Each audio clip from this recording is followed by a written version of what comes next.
A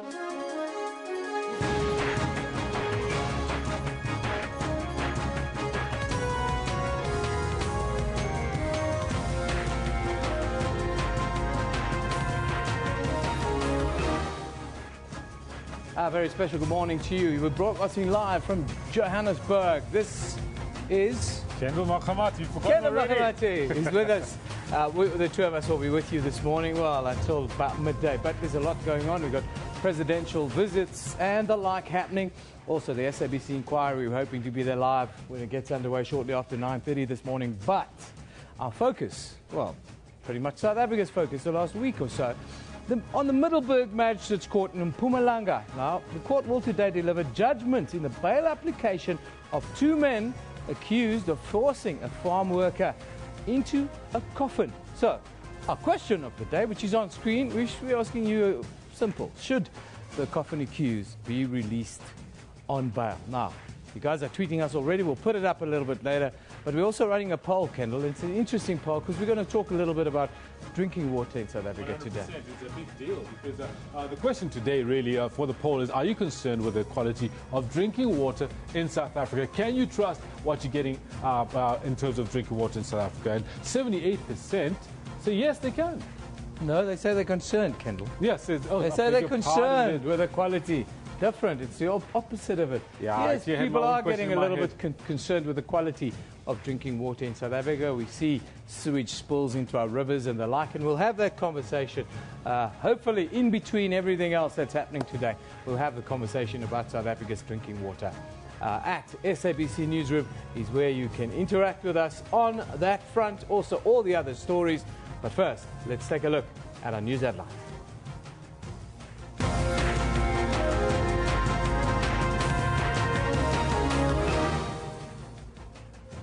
The parliamentary inquiry probing the SABC's board's fitness to hold office continues this morning with SABC board chairperson Professor Mbulaeni Magube to be one of the people to appear in front of the committee.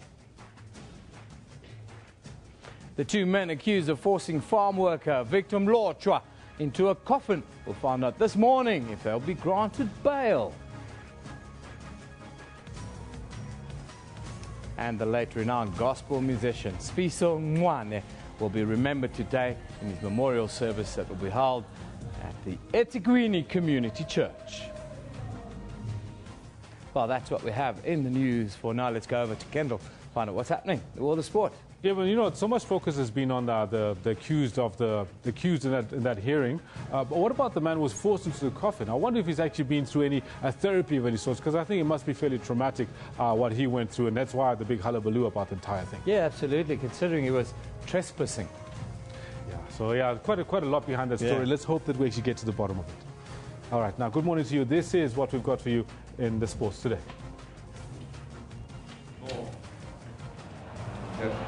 Aubameyang is away here, and there it is! Dortmund lay down an ominous marker for the next round, netting a record 21 group stage goals as they top their group with a 2-2 draw against Real Madrid.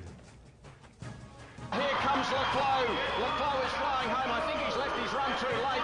It looks like it's going to be Parker. Leclos is flying. It's Parker wins it from Leclos and Pashnik. Chad Leclos blows in from last place to win silver in the 200-meter freestyle at Short Course Swimming World Championships in Canada. People are really expecting a lot, but we just have to go out and start from the beginning, start with the basics. We can't just go out and expect that things are going to happen. We have to make it happen. And the Blitzbokke will be taking nothing for granted when they take to the field for the second edition of the Cape Town Sevens this weekend. All this and more I've got for you in more detail at 10:40. For now, it is back to Yemen, who's got the news. Yeah, thank you very much, Kendall. Very good morning to you if you've just joined us. Now, top story. President Jacob Zuma will host Zambian President Edgar Lungu during his state visit in South Africa. The visit is aimed at deepening and strengthening the already existing good political, economic and social relations underpinned by strong historical ties dating back from the years of the struggle. Now, to talk a little bit more about the Zambian president's visit, let's cross to our reporter, Lihana Sotetsi.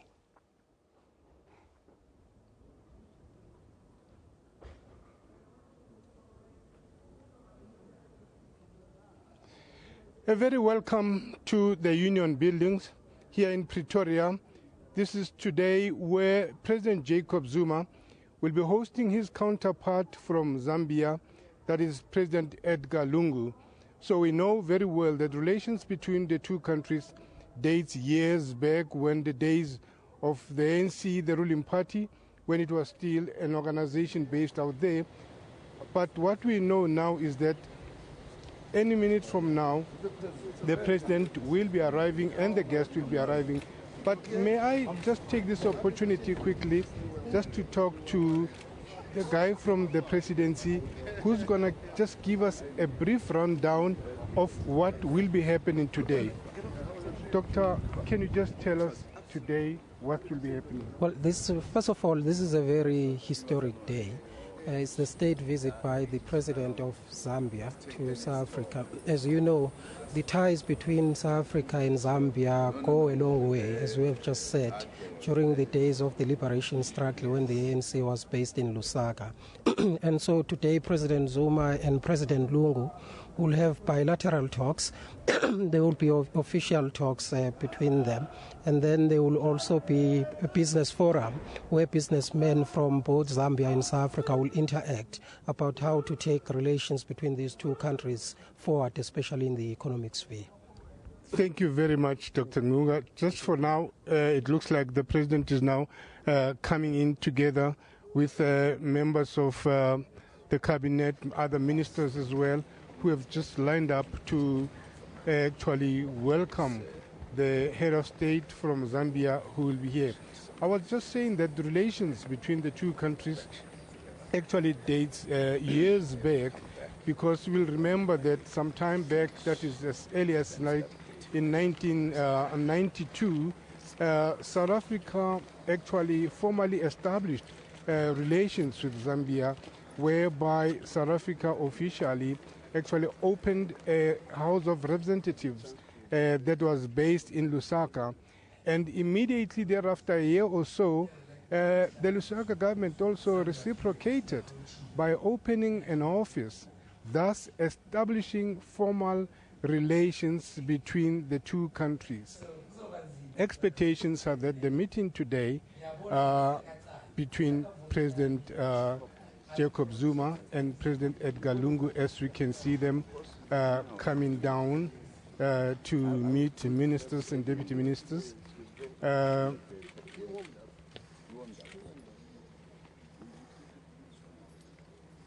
It's a really historic day for South Africa and Zambia, the relations between the two countries taking another level, moving a step higher from what it was.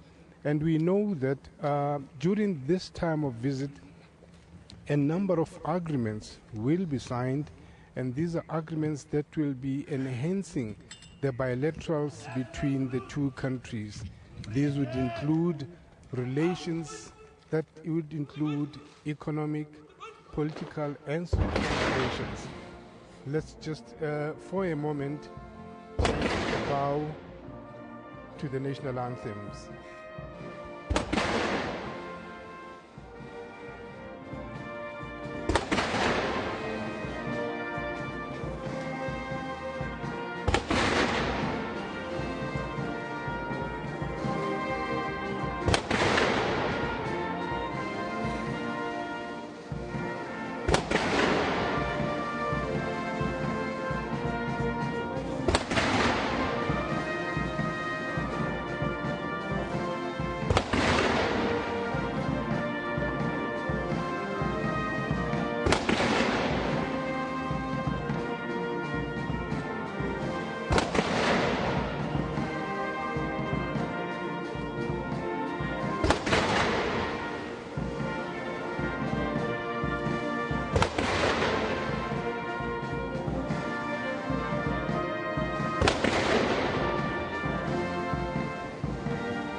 As we can see now, a member of the guard going to make sure that President Jacob Zuma and President Lungu gets an opportunity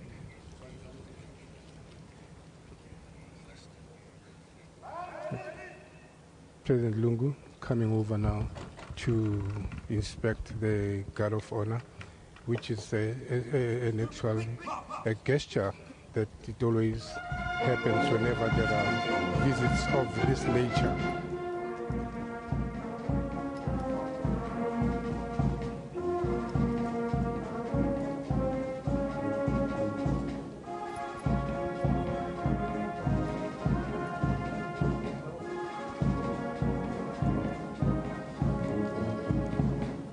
Can I continue, Ernest?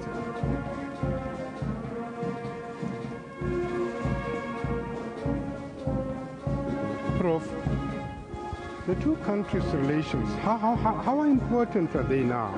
They are very important. I mean, if you check just on the economic sphere alone, on trade, it has increased significantly from 1994 to what it is today.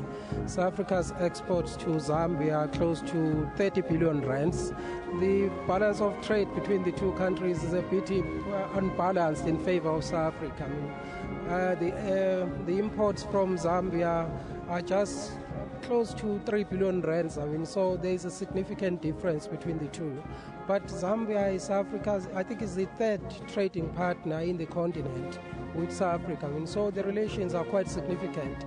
I mean, since 1994, we have signed 21 agreements between the two countries. And so they are cordial. We cooperate on regional and international issues. These deep historic ties that we were talking about before have shown in the relations that have developed since Africa attained democracy. But if one looks at the political side of it, how would you describe the relations? The relations between South Africa and Zambia on the political side are very strong. We cooperate, as I have said, on in SADC, on continental matters, and also on the international sphere. We work together very closely. I mean, so the relations between the two countries is very good. The two countries are actually described as the best democracies. How does it sound to you? Well, I mean, it sounds pretty good. I mean, they've just had a presidential election in Zambia, which was peaceful, free, and fair. We are also known in the continent, I mean, as one of the best democracies. I mean, I think it is indeed true that, I mean, in a sense, when it comes to democracy, they are the beacon of hope, I mean, the two countries, and they have done very well, especially since the 1990s. Yeah. That is Dr. Muluba actually explaining to us the relations, the historical background between the two countries, which is really, really very important when one looks at the role that Zambia played in helping most of the countries in the continent. In actual fact, Zambia was a base which most of the countries used to gain their independence. We look at countries like Namibia, we look at countries like South Africa itself, and of course Zimbabwe. It actually gave these countries a sanctuary where they could actually, even here at home, make sure that they end the apartheid system, which was a system which was also trying to destabilize SADC countries. But now it's a turn for the Zambian national anthem.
That's President Jacob Zuma now introducing the members of government, ministers and deputy ministers, to President Edgar Lungu.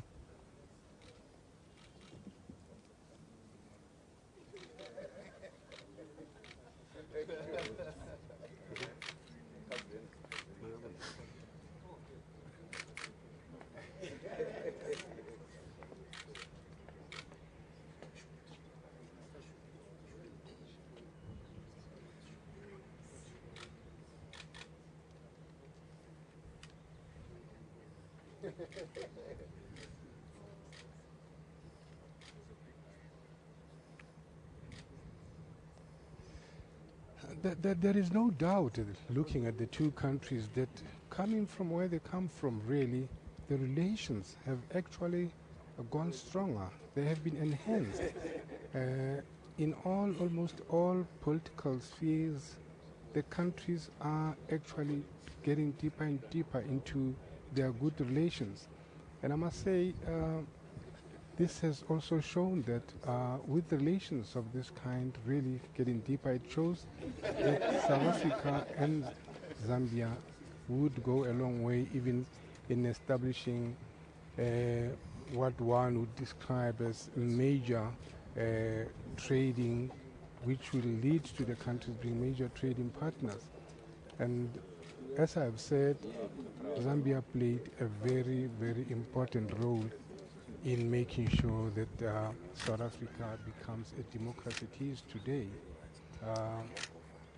South Africa has also made sure that it has to thank Zambia for actually accommodating it, because even Zambia was one of the countries which was very, very vocal that there should be sanctions against the then apartheid regime, and ensuring that these sanctions are actually having an effect.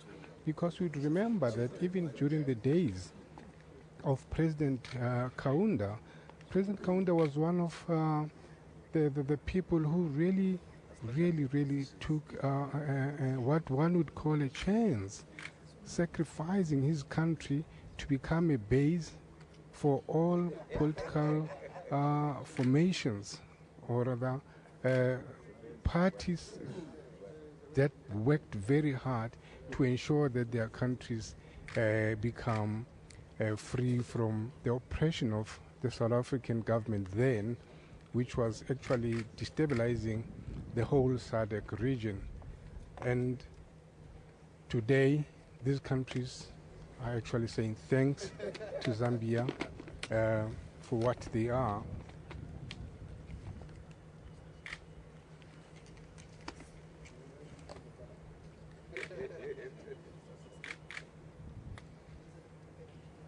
That's President Edgar Lungu.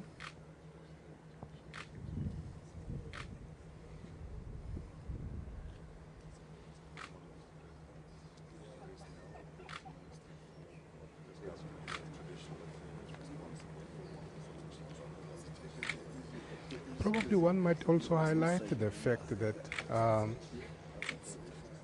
when eventually South Africa returned to the Commonwealth, it was Zambia as well which made sure that South Africa plays the role that it was playing at the time.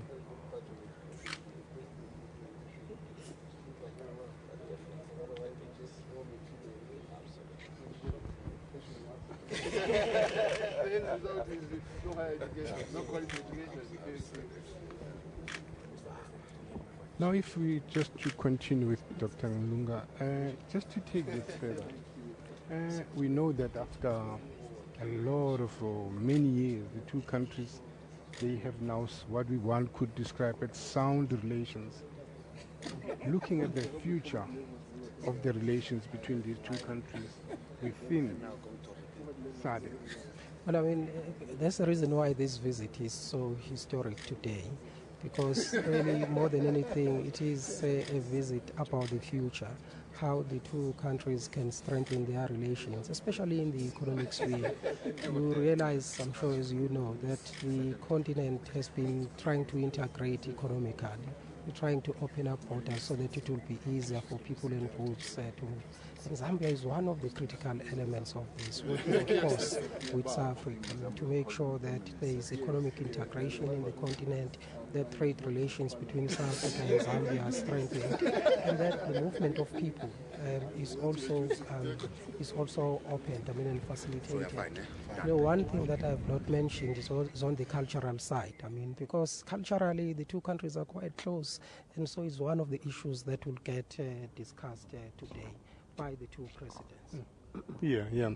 So this means, Doctor, that with relations of this nature, and of course with the two countries partnering in almost a number of issues, so we might be looking at certain agreements or a number of agreements that are going to be signed. Yeah. Well, as I said before, we already have a large number of agreements. Since 1994, we've signed 21 agreements that span quite a variety of areas. Agriculture is one of them, energy is one of them.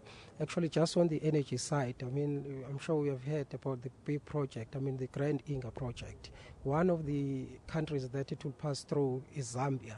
And so that is the reason why you'll see here they have brought their Minister of Energy, and in the official talks there will also be our Minister of Energy to discuss cooperation in the energy sphere. I've spoken about agriculture is one of the areas where there is going to be cooperation. There's already an agreement existing, and so they'll look at the progress that has been made in implementing these agreements, because it's not just the agreements themselves which are important, it's whether they are implemented and whether there is a difference that they make.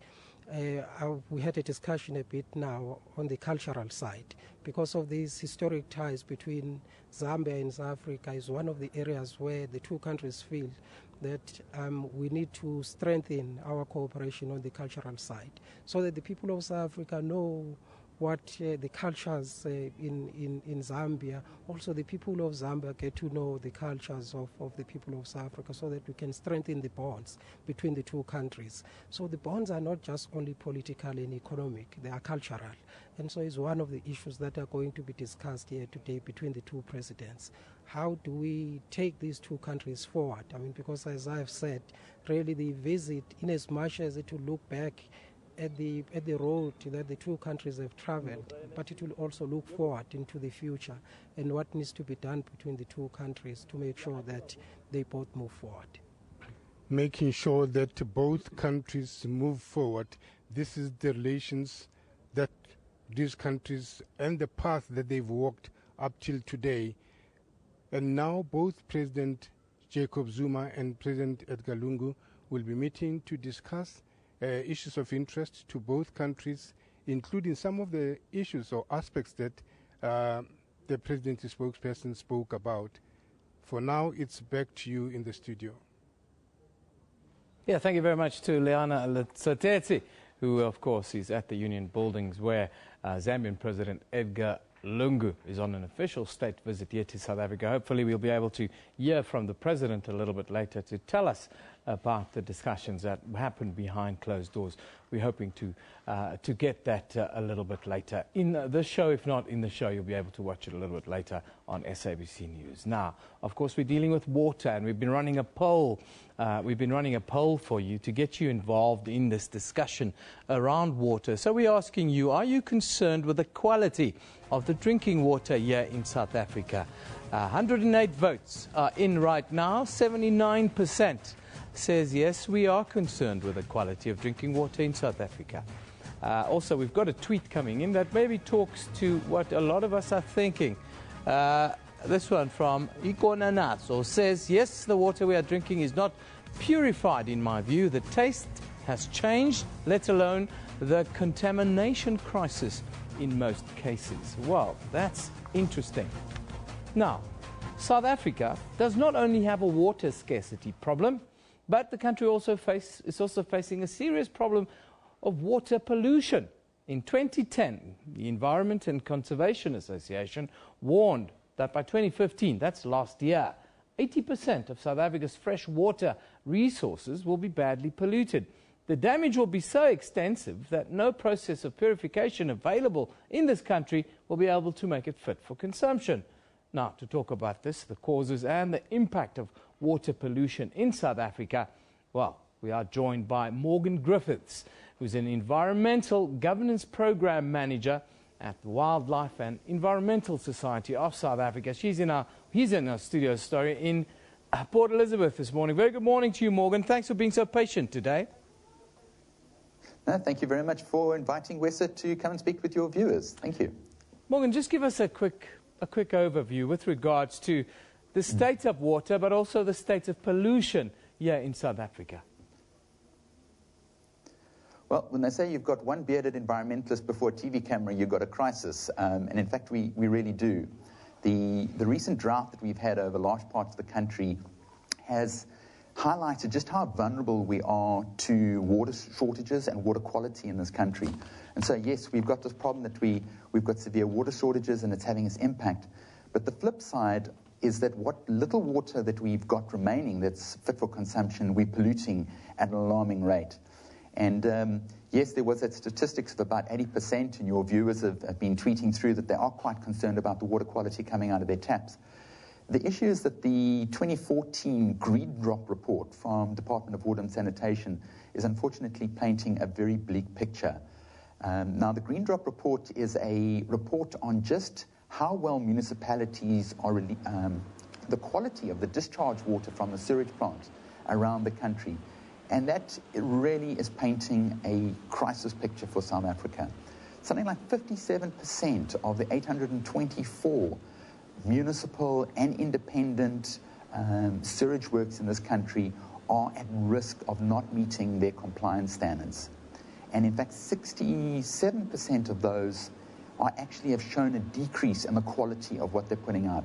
Now, what does that mean for us? Quite simply, municipalities mostly discharge their purified sewage water into rivers or into the sea. Sometimes it's into sewage ponds that aren't connected to rivers, but unfortunately most of our sewage ends up in our rivers.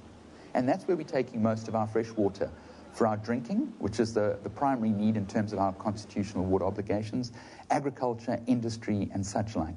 So we're getting less water, and climate change is going to mean even less water is going to be ending up in our rivers. And what we're doing is we're polluting it. Principally things through mining, through agricultural runoff, and that causes a lot of eutrophication of water.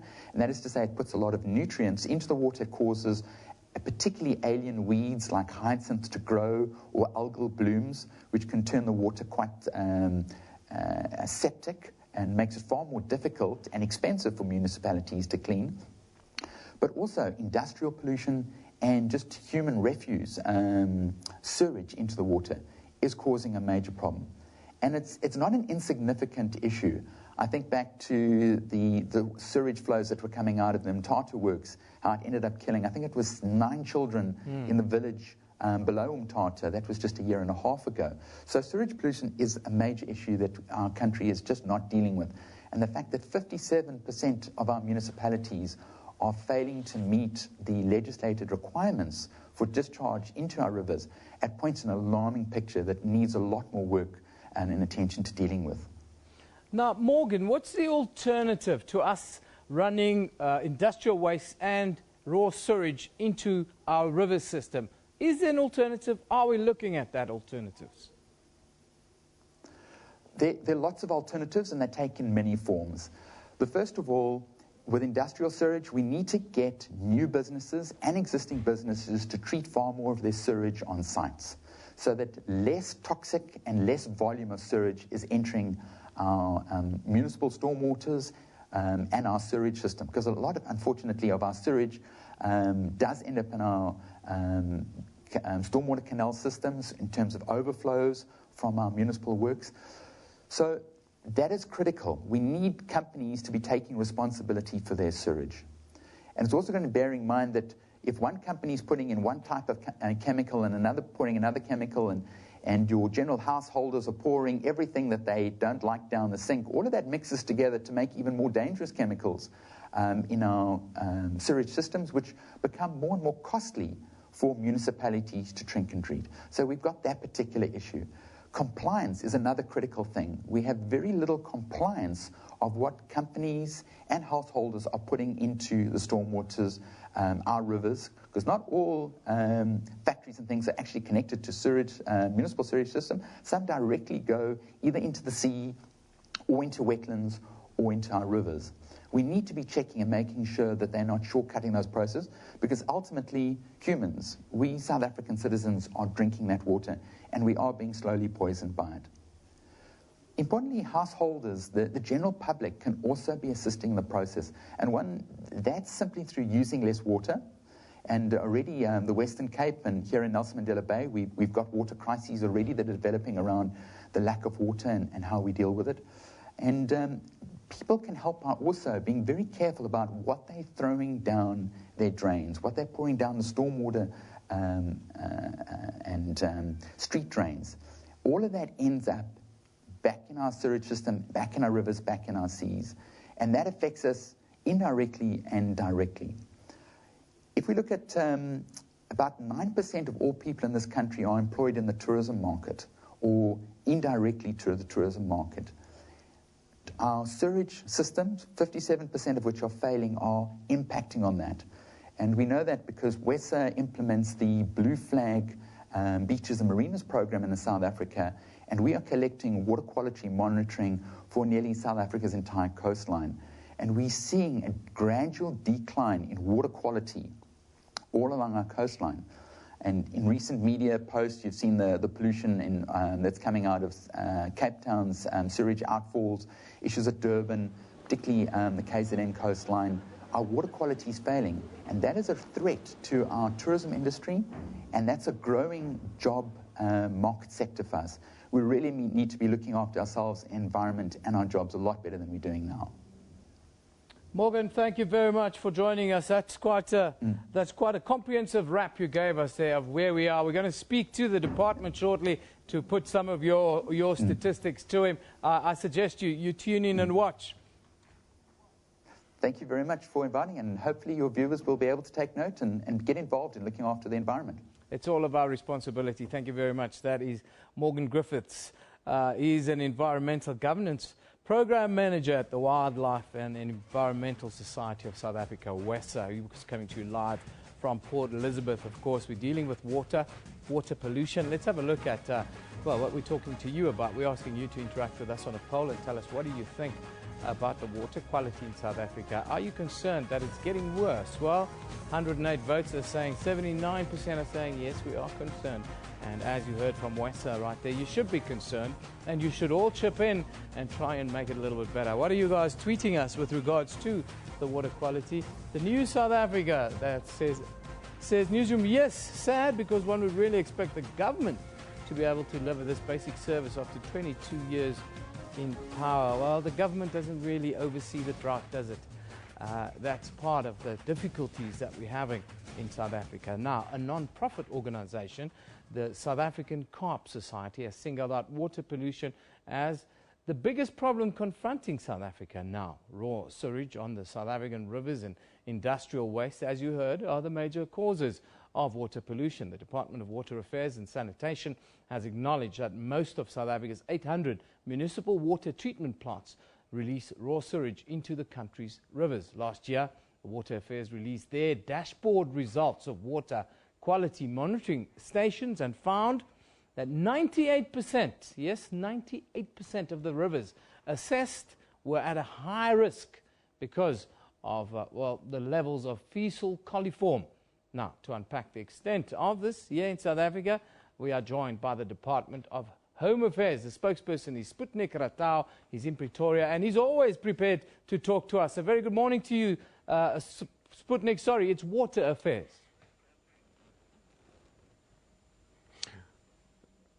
Good morning, and thanks for having us here. I was wondering, when did I move to Home Affairs? But thanks for allowing us. I saw all the ministers there meeting the president a bit earlier, so I've got my departments mixed up a little bit, Sputnik. But I'm sure you watched that interview we just did with Morgan Griffiths from WESA, and he paints an alarming picture of pollution levels and how we're going to get to grips with it. How concerned are you at the Department of Water Affairs with regards to pollution, specifically in South Africa? Eben, obviously the issue of pollution is a concern for us, not just because it is a nice thing to talk about, but what we are saying is that the quality of water at source is what is now of more concern than actually the quality of water that has been purified and is coming through the taps. As a country, our drinking water quality still remains one of the best that you can find in the world, and that is why we are able to drink water from the tap. But what we have realized and what we can agree upon to a point is the fact that our water at source is where we are now encountering the difficulty of quality dropping because of a number of issues that we are dealing with. Do you have concerns that maybe in 10 years' time, large swathes of South Africa will not be able to drink water from the taps, or is that too alarmist at this stage? For me, that would be too alarmist right now and even going forward, because as a department and we within the water sector as well, the capacity to be able to deliver good quality drinking water still remains at an optimum. And I think a lot of the work that is done by our catchment management areas, a lot of work that is done by our water boards, and as well as our own officials in the department, implies that we are looking forward to a much better quality going forward. Understanding the fact that we continue to deliver, drinking water infrastructure on an ongoing basis based on the needs of this country and based on the requirements that our work has put on our shoulders. But correctly, we are looking at the issue of pollution at source, and that is why the issue of agricultural pollution, industrial pollution, the issue of even household pollution are things that we are concerned about. But also to talk about one of the things that has got a huge impact on the quality of the water at source is the quality of the water that is, or rather of the effluent that is discharged into our water courses by primarily our wastewater treatment works. And in this regard, that is why as a department from last year, the department has set aside over 320 million towards 400 million rand that would assist us to be able to look at ensuring that a lot of our wastewater treatment works are actually brought or rather refurbished to a level where they are able to discharge their effluent at the required standard, which is what we need. But now, Mr. Ratau, we have a fair idea who the culprits are, don't we? Big business, mining, and so forth, and then of course we have municipalities that are not innocent within this process. We're well aware of things that are going on within the pollution ranks. How do we deal with these culprits, if one can call them that, going forward? Yes, I think calling them culprits would be proper, because they are infringing on the rights of a lot of South Africans. We do have our compliance monitoring and enforcement unit, which works very hard on a daily basis to look at the infringements that emanate from the activities of a lot of our country people, and looking at where the processes that need to be looked at in order to correct some of those issues. Pollution, we know, comes from effluent that comes from industries where probably sometimes their ways of discharge are negatively impacting on the final product. Maybe they are not treating their effluent to the required standard, and there are processes that we used in order to engage those people in order to bring them to light. We have experiences with our wastewater treatment works that are in the hands of our municipalities, where as a department we've been able to engage with them, but even gone further to give them pre-directives, directives, and at times even to charge them legally in order to make sure that they comply. And that is why when you look at the issues around Dennisville in the Vaal River system, there has been a lot of improvement. You remember the difficulties that we experienced with Bloemhof a few years ago. That has been an issue that is now in the past. Places like the Brett's water treatment works that have been refurbished, because it is not just the disposal of effluent, but it is also the capacity of the water treatment works to be able to actually clean that water to the required standard.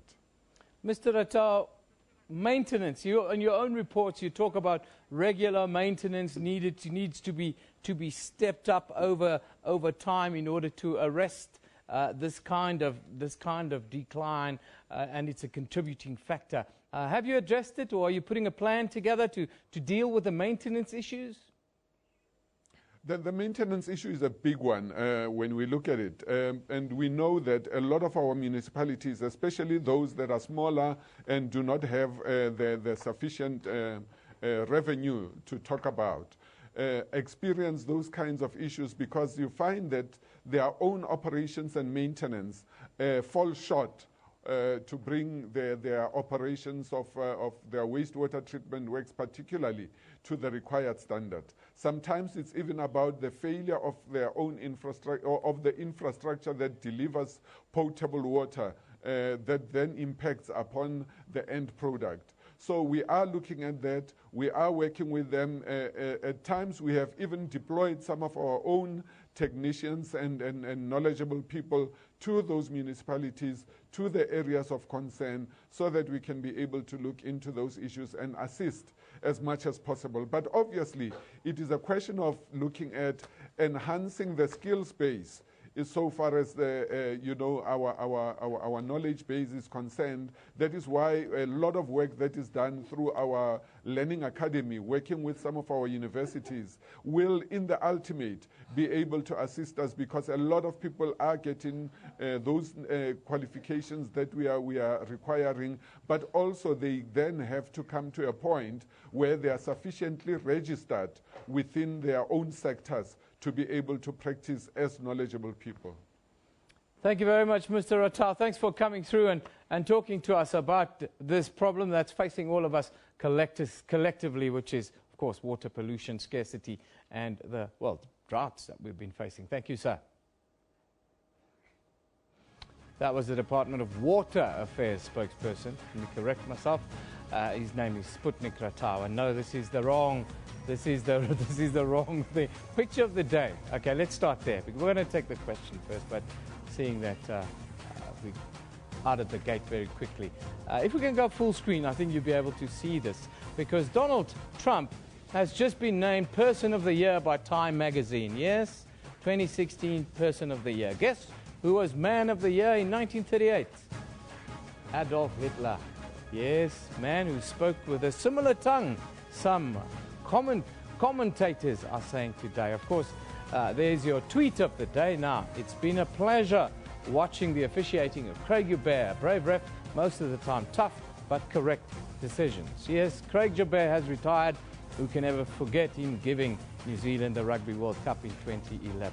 Anyhow, we'll ask our question of the day now. No, we're not going to go in the courts. Okay, we'll take it last. Let's just take a look at what you can see in the court. Some very interesting cases in front of the court. Of course, there's the bail application in the coffin assault case, and that one continues today. We want to know, what do you think? Should these gentlemen get bail? Should they get bail? That's the coffin assault case in the courts in Middelburg today. Then in Cape Town, a 27-year-old suspect is expected to appear in the Khayelitsha court today in connection with the murder of Lupinki Puba, who was found dumped in a communal toilet on Monday by the police. We'll keep you updated on these cases. Interesting that it's all happening within this period of 16 days of no violence against women and children. Anyhow, our question of the day, of course, relates to that court case. Should the coffin accused be released on bail today? That's what we've been asking you. You guys have been tweeting us because people are interested. Some people think that these guys are inhumane and should spend the holiday season in prison. Let's have a look at the tweets that are coming in live tweets. They are. Keep it coming at SABC Newsroom. What are they talking about? Antonio Amungubeni, he says, never. They must never get bail. Let them rot in jail. Muli Malong says, Newsroom, let's leave it up to the court to decide whether to grant or decline bail. There's a sober view from Muli Malong talking about the courts. Shafana Zulu Showe says, Newsroom, no, they must stay there until next year. Yes, this man thinks they will get some new ideas if they stay over the holiday season. Lechasa, who's a regular man here on Newsroom, he says, shouldn't get bail. Reason being, they can put us into another coffin while celebrating Christmas. No, no, no, says Lechasa. Nunumzi says, Newsroom, yes, they can be granted bail, I think, not bail, as that does not mean they are going free.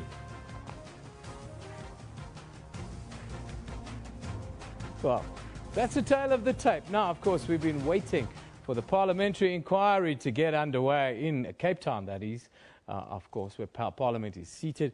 SABC board chairperson Mbulaeni Maguve is expected to appear before the Commission right now. Let's go there live. To pose questions, if he or any other member of the board so wished.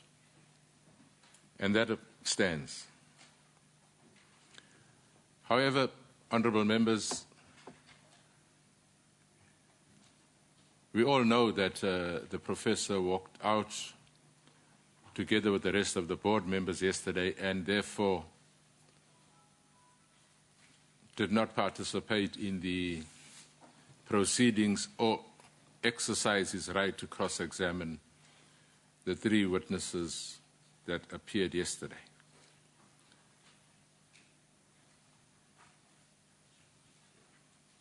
The board isn't here again today, and clearly they won't have the right to cross-examine witnesses whilst they are not here. But in the interest of fairness and transparency, when the professor and the board do take the stand, we'll afford them the opportunity to raise questions that they would want to have raised with potential witnesses, because it was of their own making that they walked out of the meeting. So I thought, let's put that under the record so that there is clarity that we will continue to ensure that there is fairness, that there is freeness, and that there is ultimate transparency from our side. Having said that,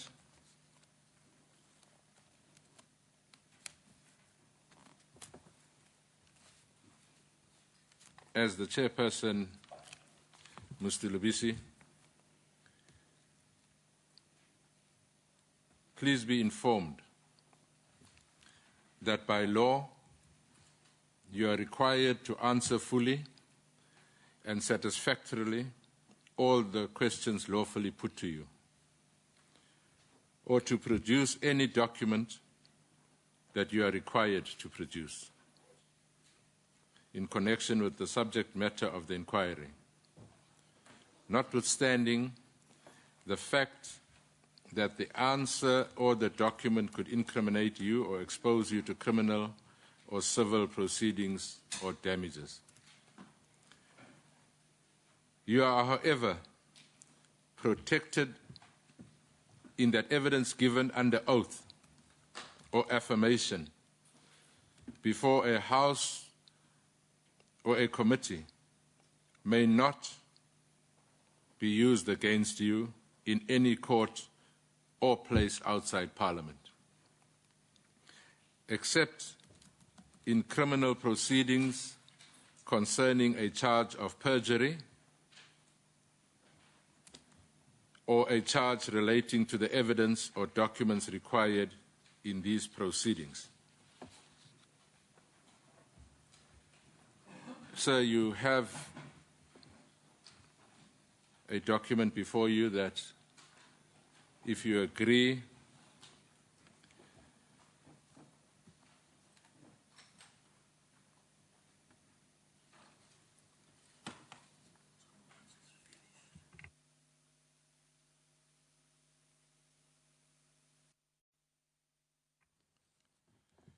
If you agree to the oath, sir, I would like you to raise your right hand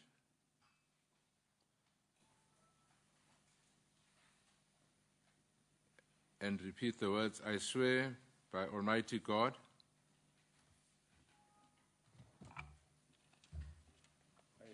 by Almighty God that the evidence I shall give and the evidence that I shall give will be the truth, will be the truth, the whole truth, the whole truth, and nothing but the truth. and nothing else but the truth.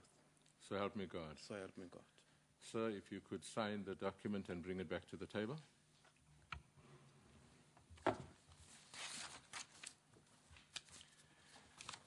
Thank you, honourable members. That deals with the formalities. As has been the agreement, we will hand over to the evidence leader, Advocate Vanara. It is 5 to 10. It is 5 to 10. We will request of you to attempt to get through your business by 11 o'clock, at which point we will open up for members and or the board to have an opportunity to also participate. So that's going to be the process going forward. An hour for the evidence leader and an hour for the rest of us to participate.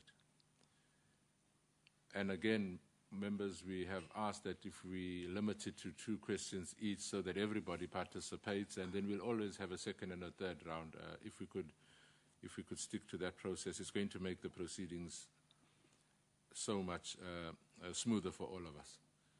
So that's really how we're going to conduct our business today, going forward until the end of our proceedings. Honourable Van Dam, I see you wanted to say something.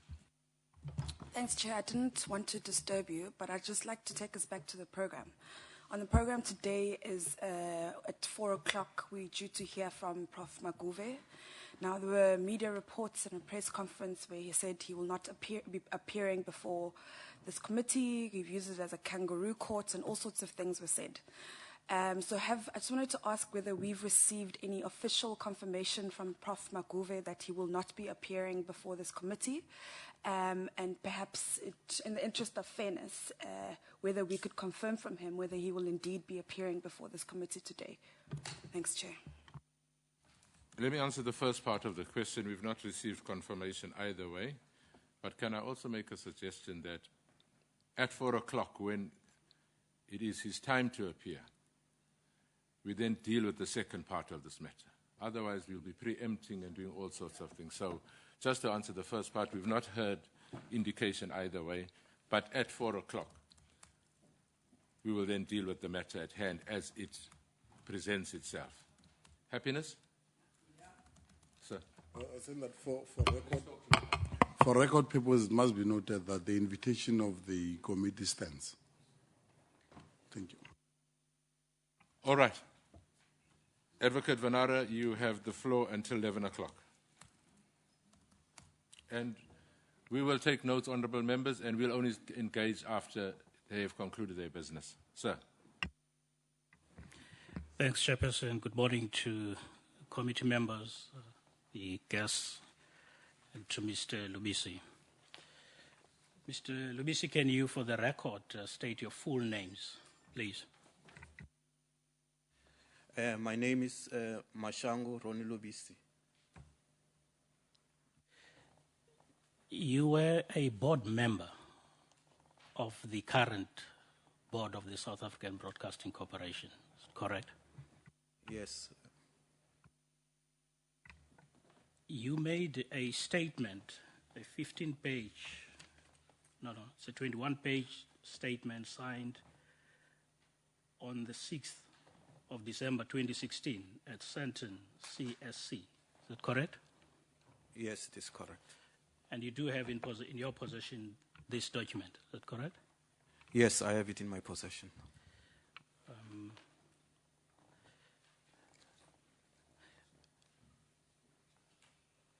And with your permission, the document could be shared with the members of the committee. Definitely. Can you, for the record, also state your academic qualifications? I am a chartered accountant by profession.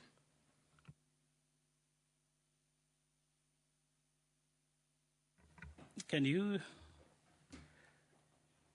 tell us,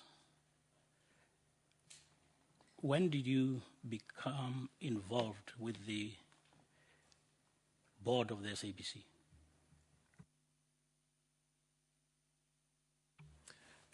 I was appointed initially on the 25th of March 2013 in the interim board of the SABC. And then after the expiry of the term of the interim board, I was appointed in the full board on the, around October, September 2013. I am in possession of your statement, and I see on page 2, paragraph 6, you indicate that on the 25th of March 2014, you were appointed by the President to serve in the interim board. And you are now saying it was in 2013. Yes, we can call it 2013, not 2014. So for the record, we can correct the statement to reflect 2013 instead of 2014. Yes, we can.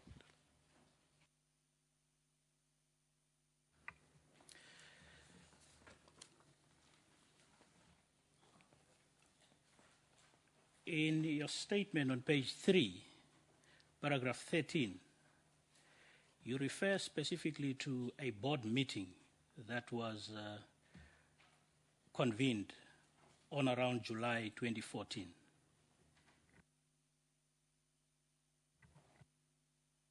Yes, it was a bilateral between the board and the minister. Can you take us through at what happened at that meeting? Okay. After the announcement of the new ministers, we had an opportunity of meeting the minister in July 2014.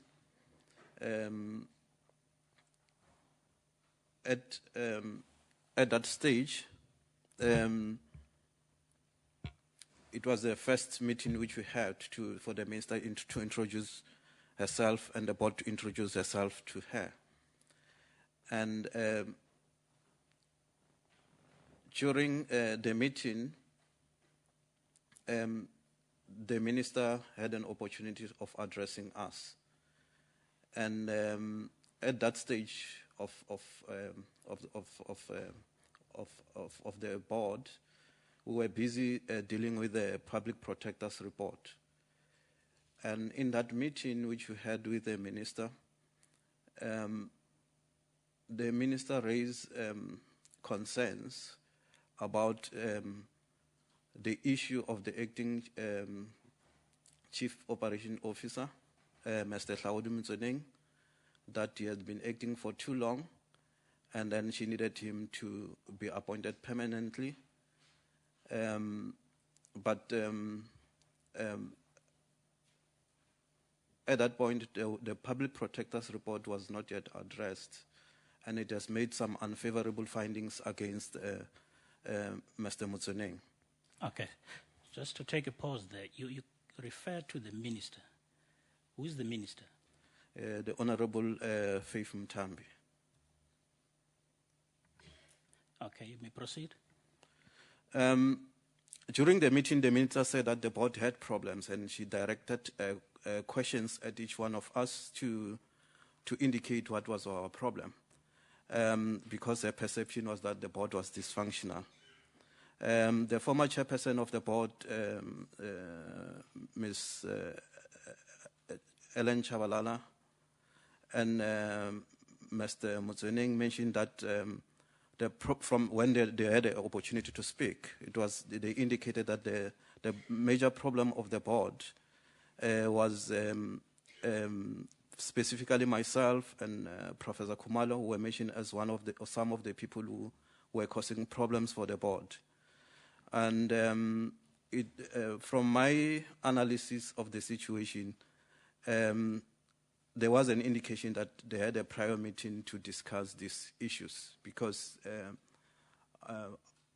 we had expectation that if the minister meet the board for the first time, the minister will just mainly indicate priorities to the board, and so that what will be a focus during a term, so that the board can also have the view of her focus area. But this meeting was used to specifically attack some of us, and it was indicated to us that we were the problem.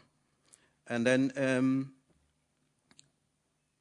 the main issues which were raised there, specifically in relation to myself, was that we were using the audit committee to advance our own agendas. And my thinking to it was, the reason behind that was the fact that we're dealing with the public report, with the public protector's report, which they didn't like to implement.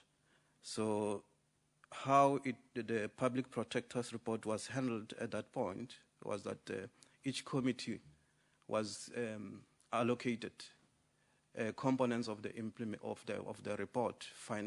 Audit committee will deal with financial issues, HR with HR issues, to discuss how to handle and implement the report. I was a chairperson of the audit committee by that time, and I think it was the objective of the attack was to intimidate us, not to come out with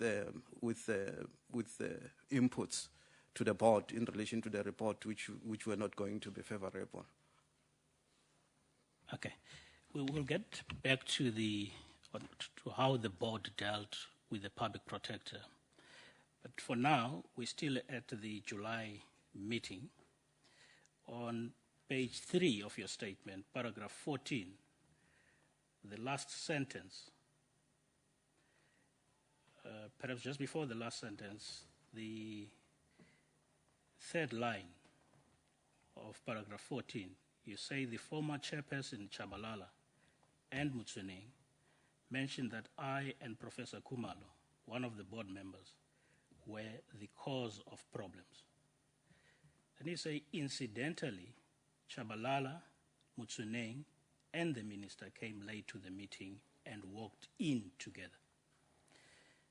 You further say that it appears that they had discussed the board prior to the meeting. Now, who are you referring to, they? I'm referring to the three, to the minister, Ms. Ellen Chabalala, and Mutsuning. That's they, the three.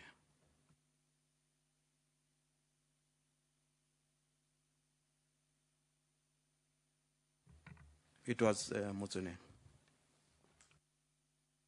The CEO, Group Chief Executive Officer, or the acting? At that point, if my memory serves me well, the CEO at that time, it was Lulama.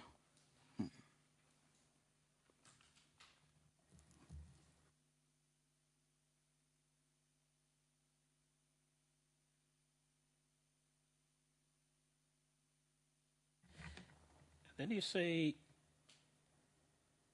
the public protector report was a cause for the treatment that you were receiving at that meeting. What is the basis for that?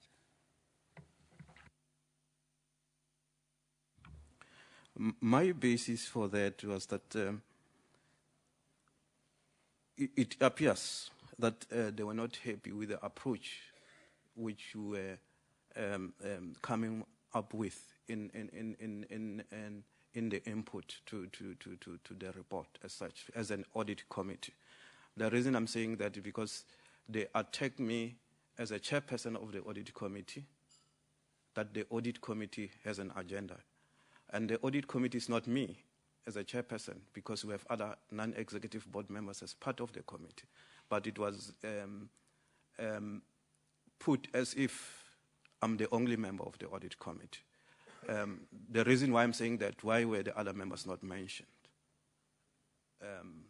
as having an audit committee agenda? And subsequent to... Who were the other members of the audit committee? At that point, it was Mhlakaza and Krish Naidu, the other audit committee members. You may proceed, sir.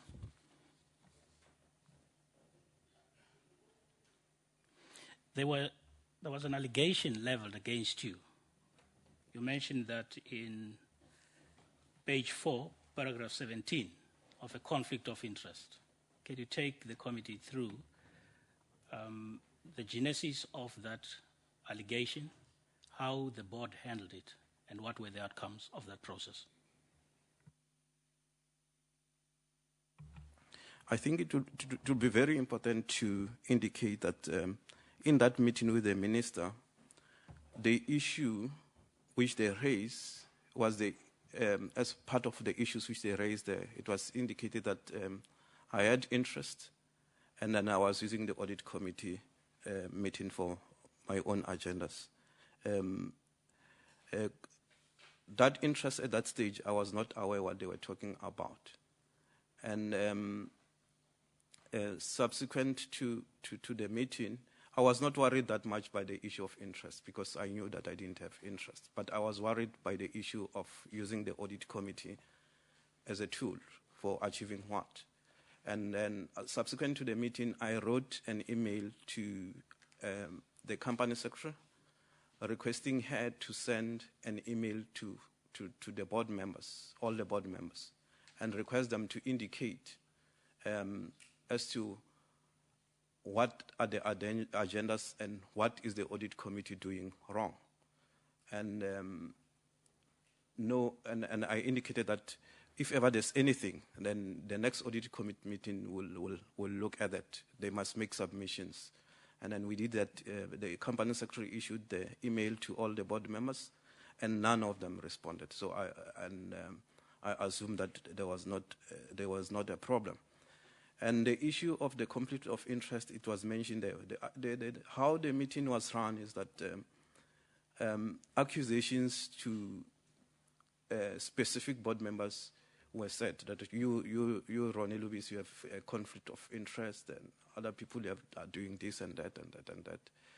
And the issue of conflict of interest came in subsequent to that.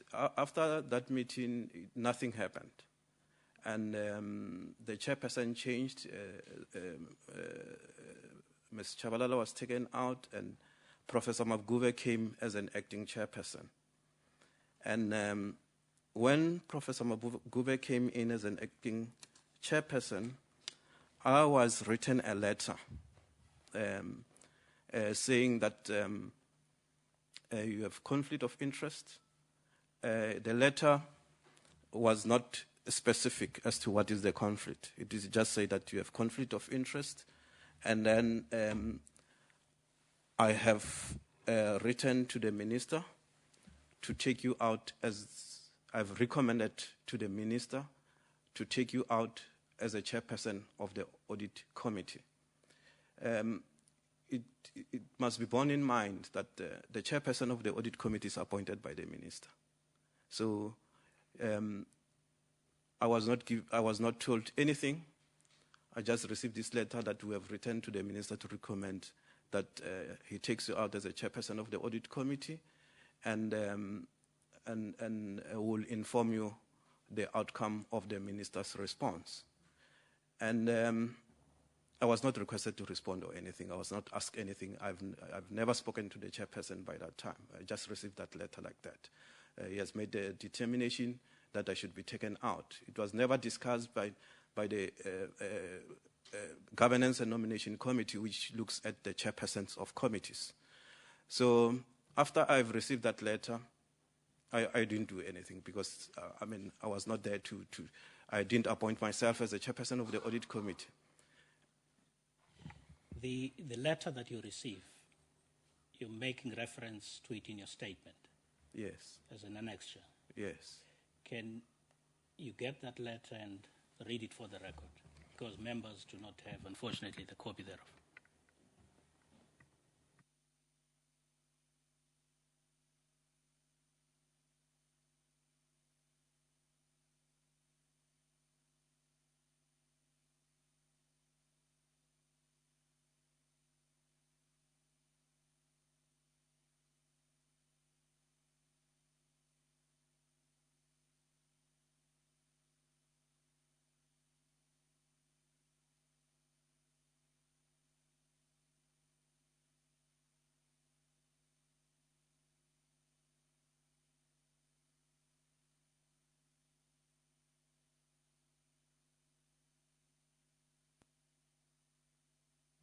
The letter is dated the 19th of February, 2015.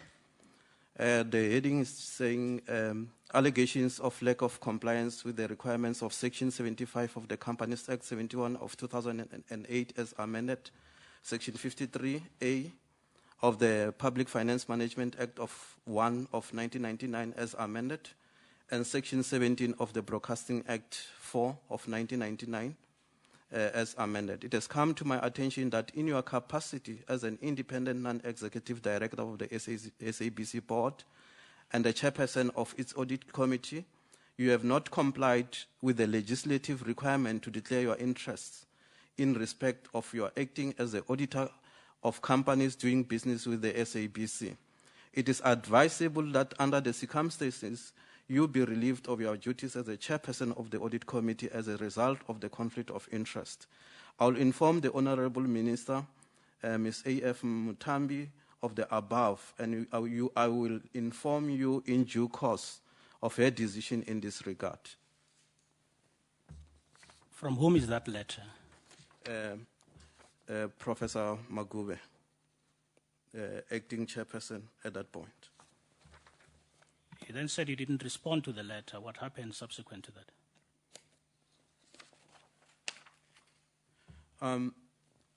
I didn't respond to the letter. Subsequent to that, he wrote another letter. That was on the 2nd of March.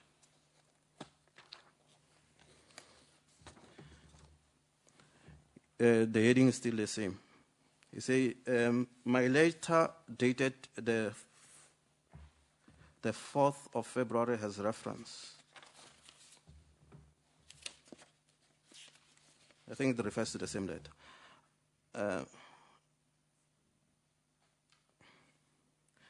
I hereby request that you give me reasons why I should not institute an inquiry as a result of the following serious allegations against yourself.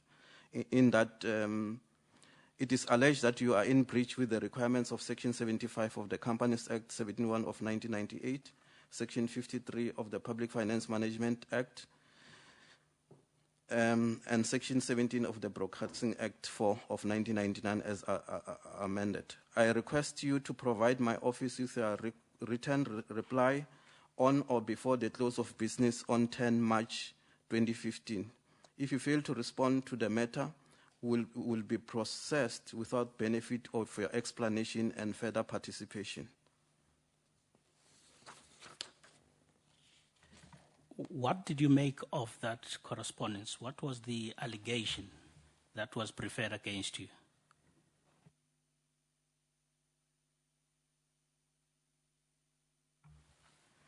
After I received the second letter where I was required to respond, I requested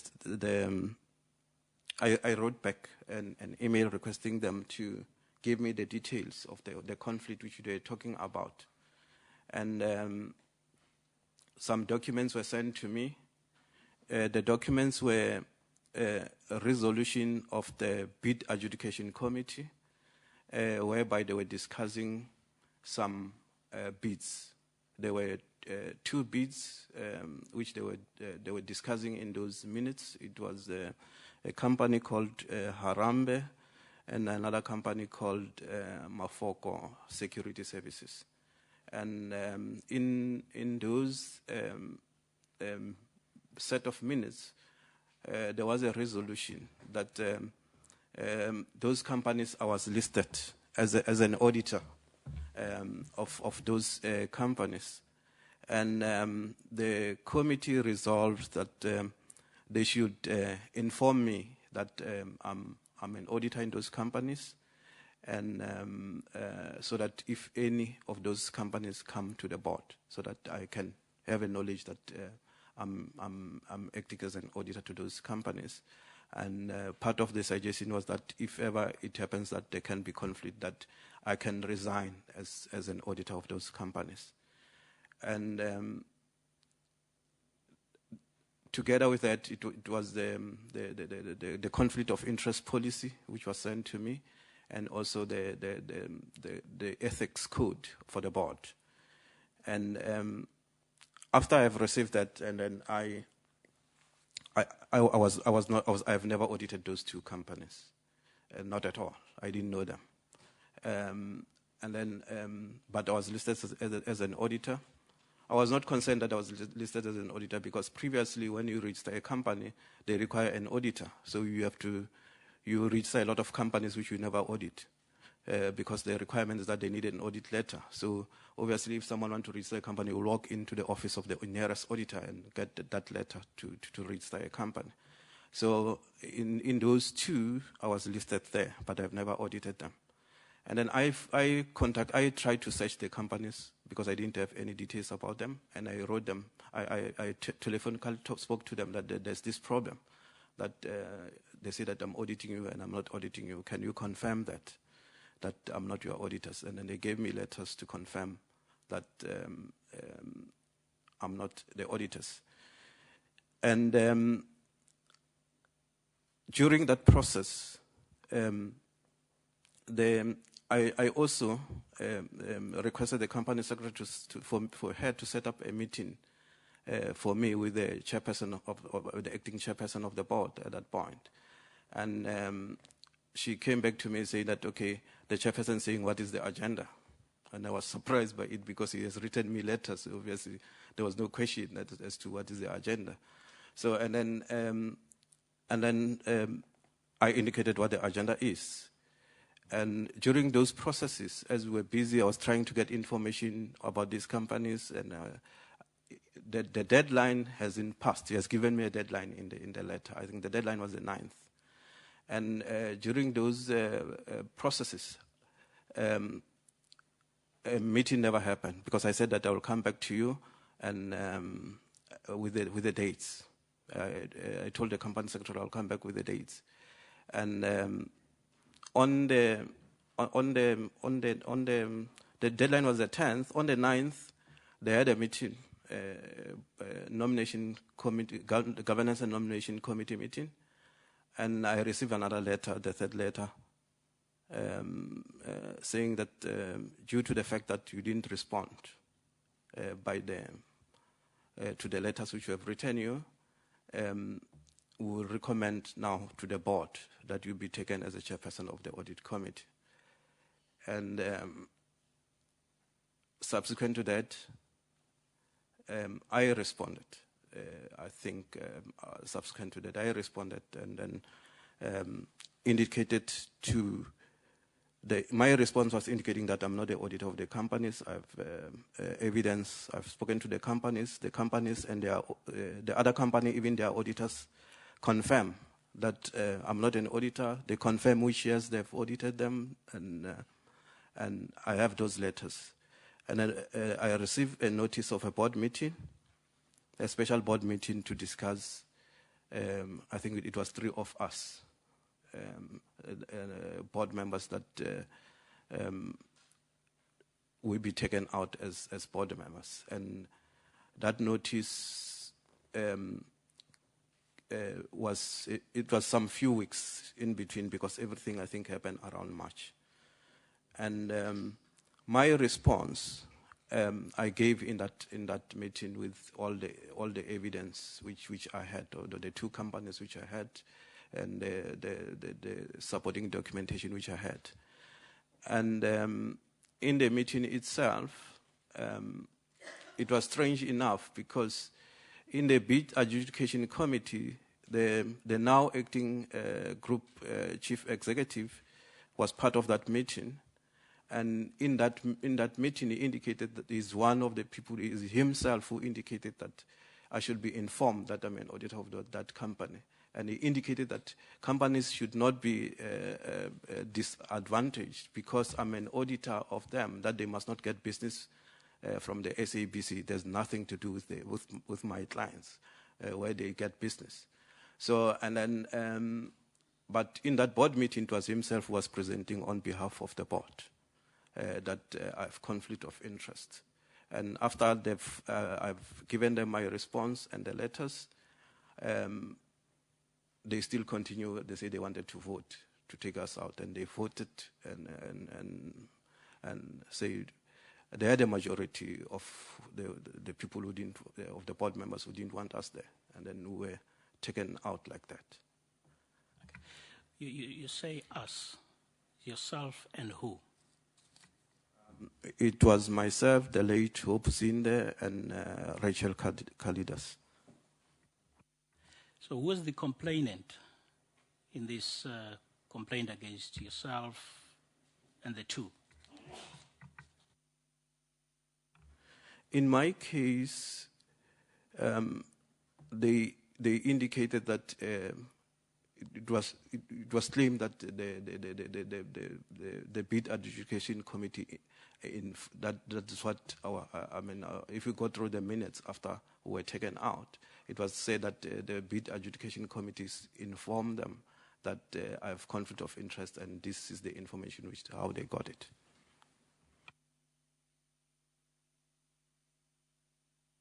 Minutes or to the meeting, or the special board meeting that was convened to appoint the acting COO. Who convened that meeting?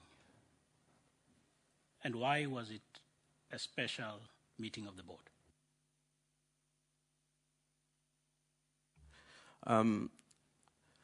I think I'll talk after. I didn't put it as part of my statement, but I can talk through it. I don't have documentation in that aspect. In the board, which the acting chief operation officer was appointed as a permanent chief operation officer, we received a notice of a meeting saying that it was going to be a bilateral with the minister. And the agenda, I don't still remember exactly but the agenda was not related to that. It was not saying the appointment of I think you can go back and check the notice of those meetings, but the agenda was not saying is the appointment of the chief operation officer. There was no documentation for that meeting at all. And the meeting was called, I think it was in the evening. It was around, if my memory serves me well, around 6 o'clock or so in the evening. And then we came to the meeting. There was no documentation at all. And at that point, the chairperson was Ms. Shabalala. She just read a letter. I think the letter was said, I've never seen that letter. It was said to be from, I don't know whether it's from the lawyers of Mr. Mutseneng, saying that he has been acting for too long, and then mentioning some achievements there. He has achieved A, B, C, D, and then now he needed to be appointed. If he's appointed, there are consequences of the Labor Relations Act or whatever legislation because he has been acting for a long time. And it should be noted that there was no advert for this position at that point. So you would never think even as to what was that we were going to discuss things like that. And we had a very long meeting because it was problematic to some of us. I think the meeting took very long until late in the evening. And then when we were not agreeing, it was said that it should be put to a vote. And then as most of the things were done like that from a certain point, and then it was put to a vote, and then it was the majority voted in favor, and it was said that it will be recommended to the minister for his appointment, and then he was appointed just like that, I think the following day, my understanding. Okay. At that meeting, did you vote for or against the appointment of the permanent COO? I voted against, in the sense that it didn't make sense. I mean, you don't just go in and appoint anyone because he's acting. He has acted for long. The person must qualify. There should be an advert. There are processes. They have policies. Even the SABC itself have policies as to how to appoint someone. So those policies were not adhered to. And I don't think this can be challenged. I don't think there's any policy of the SABC which allows a person just to be picked from the street and get appointed. So, I mean, because I'm acting. So I don't think there's any. The policy requires that there should be processes, there should be an advert, there should be interviews. It's a long process. So those processes were not followed. That was the reason why I voted against that. The board has its standing meetings for a financial year. Is that correct? Yes, it's correct. There's a board calendar. Now, and of course, from time to time, there will be issues that require the board to meet outside of those meetings, scheduled meetings. Yes, true. Now, this was a special board meeting. You are invited. You didn't receive any documentation for this meeting. You don't know what the agenda is. You get to a meeting.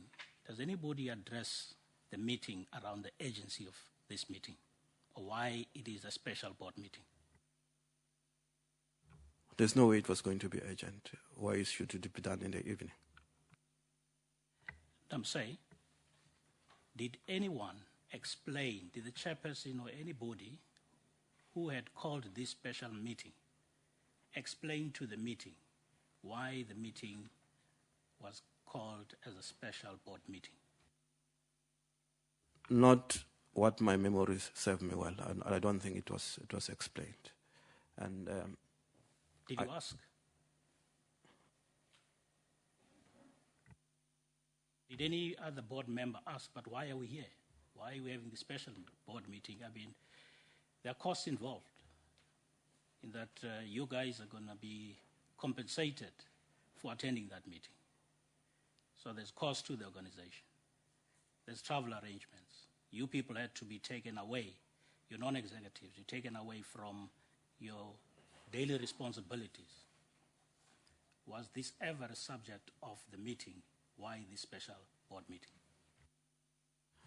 No, I don't think that was not discussed. You must understand that this meeting was paraded as a meeting between the board and the minister. It's sort of a bilateral. So it's unfortunate that my focus was not going to be on that. But I mean, if we go back to the documentation, you'll see that it was paraded as sort of a bilateral. So if the minister calls, who can say no? You understand what I'm trying to say? So what I'm saying, that was presented as a bilateral with a minister, and then we were surprised, all of us, when we get there, that this documentation were read. We were not even given the documents because we were said that we're going to leak them.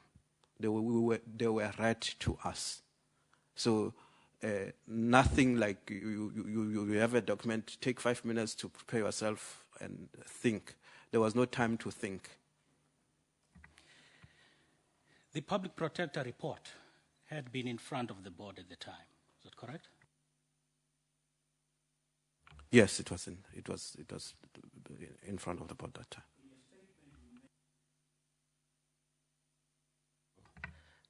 make the point that there were unfavorable findings against the then acting COO.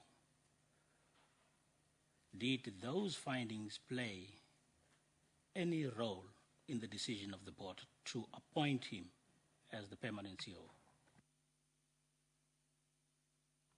No, they didn't form part of that, not at all. Why not? You at that point, you must have an understanding of that there were components of the board who didn't want the public protector's recommendation to be implemented. That's the reason why. Whilst on that, who were those members of the board that did not want to have the public protector's report implemented? Can you name them? I think it would be unfair on them. Don't you? No, it is not unfair. They were board members. Can you please mention them name by name?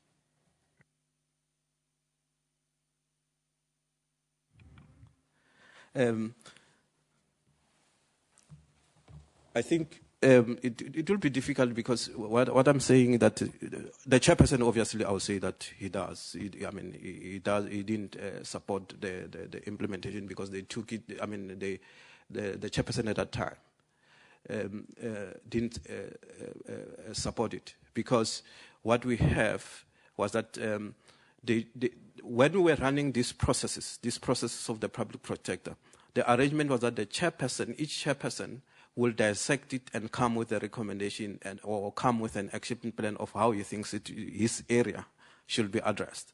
But at the same time, there were parallel processes which unbeknown to us, which were running with a Mkunu lawyer being appointed to dissect this report and come with the finding. So those, I think it's very important for you to understand this so that you understand why I won't mention names. I can pick one or two people. So when those committees have done their analysis of the reports and how it should be implemented, I only sit in two committees. I was sitting in two committees, which was the audit committee and the HR committee. In those two committees which you are sitting, whatever those two committees have recommended was not taken into account in coming to the conclusion as to how to move forward in relation to that report. So I don't remember a board meeting whereby it was fully discussed, saying that, okay, who doesn't agree with the implementation of this recommendation? And you must remember at that point, at that time, people were coming that the public protector's recommendations are just recommendations. You are not forced to implement them. So that attitude was also there. But what I'm sure of, the chairperson by that time didn't support the implementation. That's the reason why, I mean, these two processes were running. And that Mkunu's report, when it came, it was circulated for board members to comment and look at it. It was just basically saying that not even one of those things, you can go through it itself. It was just cancelling everything of the recommendation. I don't want to be distracted, but you've mentioned the side process that you did not know about.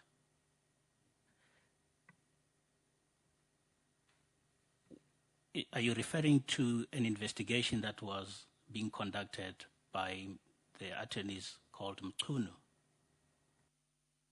Yeah, I'm talking about that. That Mkunu's, I don't know whether to call it a legal opinion or I don't know what to call it. So what you're saying, the board never took a decision to engage the services of Mkunu in relation to the handling of the public protector report? the board, I won't commit myself into whether the board have approved an attorney to give a legal opinion. That might have happened. But I don't remember the board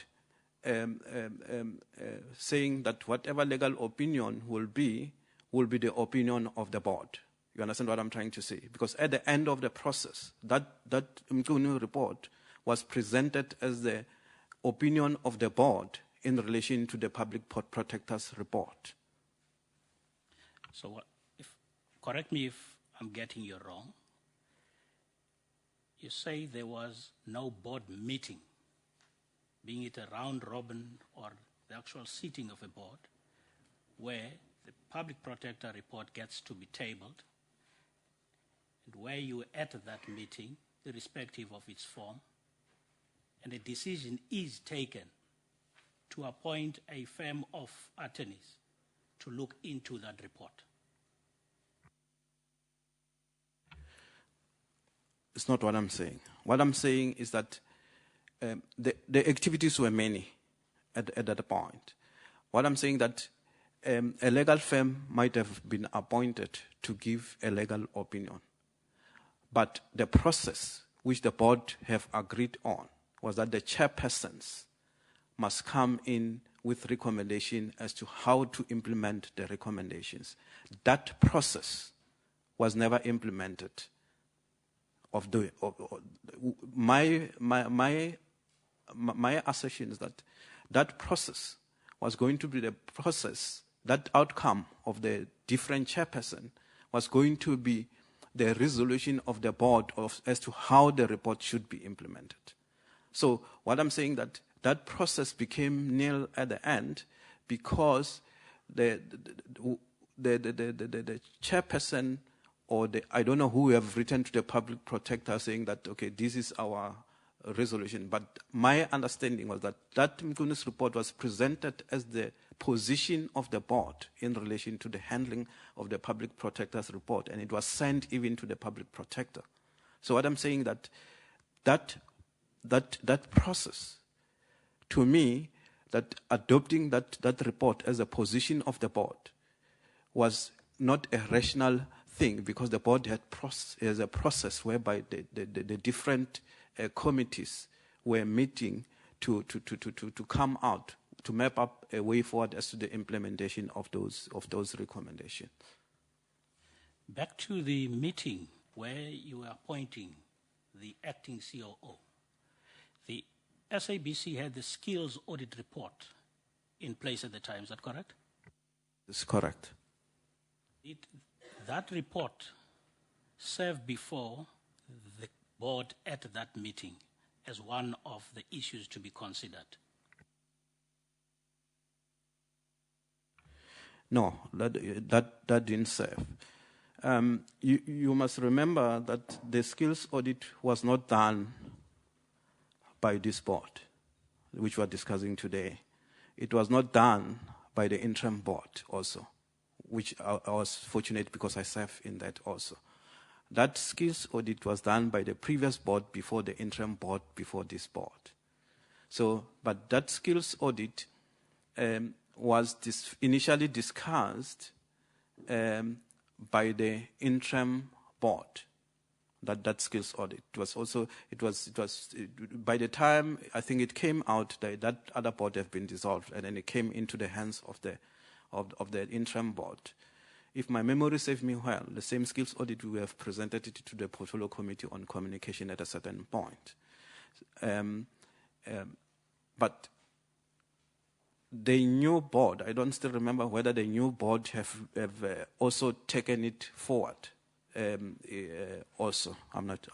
If I have to look at the minutes of the new board. Did you, as the board, get expert advice from the group executive HR in relation to the procurement process, the recruitment process that you were busy with at that meeting to appoint the permanent COO? as I've said, that no process was followed at all. So I don't. The executive of HR was not involved in the process at all. Let's move to the multi-choice contract between the SABC and multi-choice. You were a board member around the time that this agreement was concluded. Is that correct? Yes. Was there ever a board meeting that gave authority to the executive directors to enter into a contract with MultiChoice? Yes, there were board meetings, but I think I have to give you a background so that you have a better view. The contract with MultiChoice was entered into during the period of the interim board, not this board, and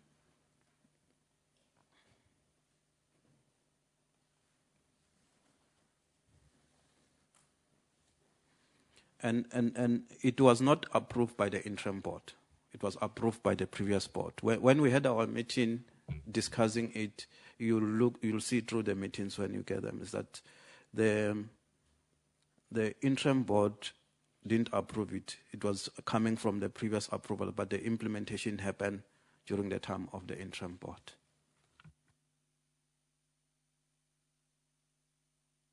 The relationship or the relations between board members, how would you explain that at your time, serving as a non-executive member in the current board?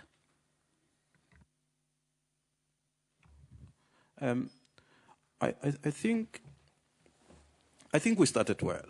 To be honest, I'll give you my own perspective. But I think what we should have better give a better, more objective and more independent opinion is if we had a governance review. The previous board had a governance review by an independent firm of auditors. So that gave a better view of how the board operated. And it was our wish, my wish, that the same thing, if it has happened to this board, sometimes it should not have found itself in this position. That report of the governance review of the previous board was tabled to the interim board, and also this board had an opportunity to get a presentation of that governance review. The governance review was showing the weaknesses of the previous board and what were the problems of the previous board. And it is my view that the same problems were still there. And if we have implemented that the governance review report, sometimes we should not find ourselves in the position we should find ourselves today.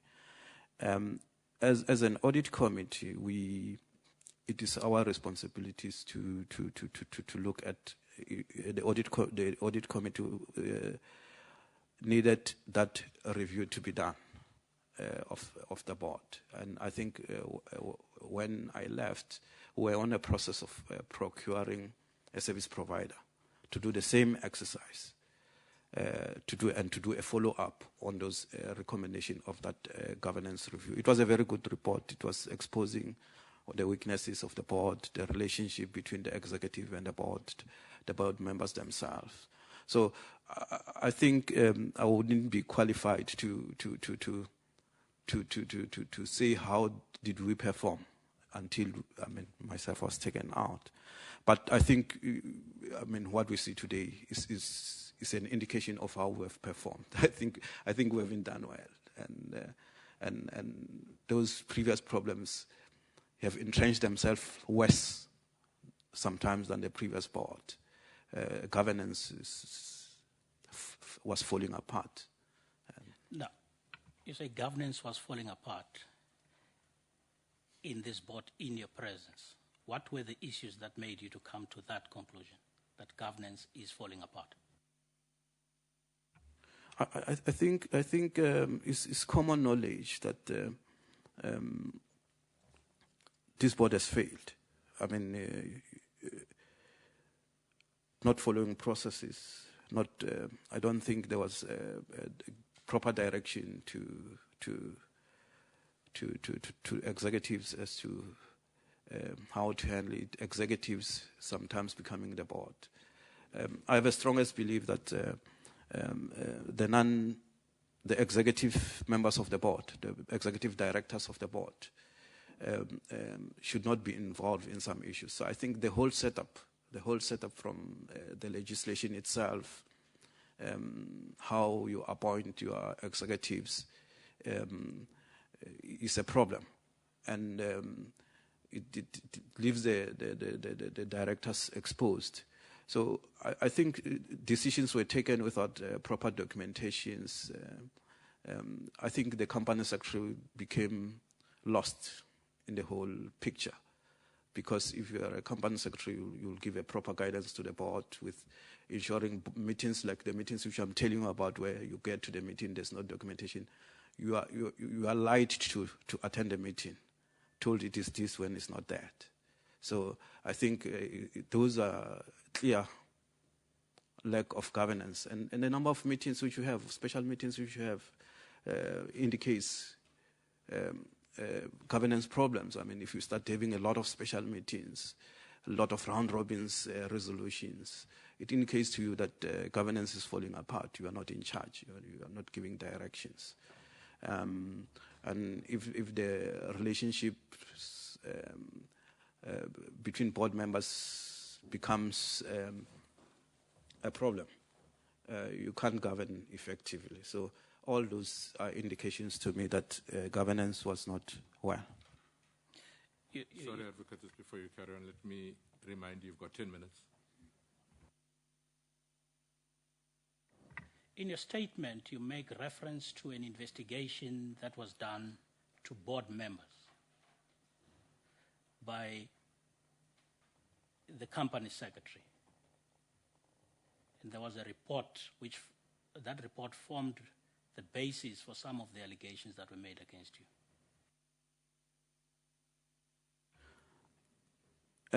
When we had a meeting, that first meeting with the minister, she indicated that she needed a one-on-one on us because it looks as if there's no good relationship between the board members and the board was dysfunctional according to her view, which I don't agree at that point. And we were called by her office to have that one-on-one meeting. I won't talk to about the other board members because I know what happened to myself. When I went there, I think it was in the evening. The meeting was set up for 6 o'clock or somewhere. I found that she was not there. I was made to understand she had an urgent call to meet the president, so she was not there. I met a legal advisor and another gentleman, I don't remember her name. And when I didn't know what the meeting, I thought the meeting was just to establish if there are problems and try to resolve them. But when, to my surprise, when I arrived at the meeting, it was alleged that the company secretary had prepared a report about each board member, and then some allegations were read to me. And part of the conflict of interest was part of those and other things. And after the discussion, I was not concerned by the other things. My major concerns were two, that I have interest and that I was using the audit committee as a tool.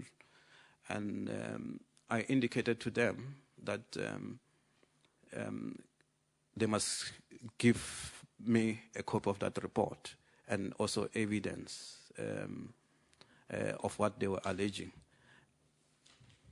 I'm just interested in the company secretary's report. Was there ever a board meeting where the board took a decision to empower the company secretary to conduct an investigation on the behavior of the members of the board? No, there was no board meeting. Her report has never served in the board, and any normal board won't do that. A company secretary is your employee. Your employee cannot investigate you, and I don't expect the company secretary to have an interaction with the minister without the board knowledge. So that report went to the minister without the board, and I, as if I was a minister, I was not going to entertain that. No further questions, Chair. Thank you very much, Advocate Vanara. Just before you raise your hands, can I just make a slight suggestion, honourable members, that so that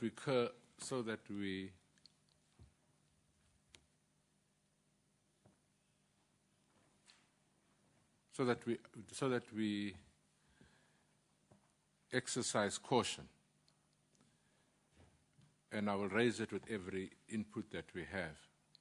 You are aware in the instance of multi-choice, for instance, that is a document that we are demanding from the board.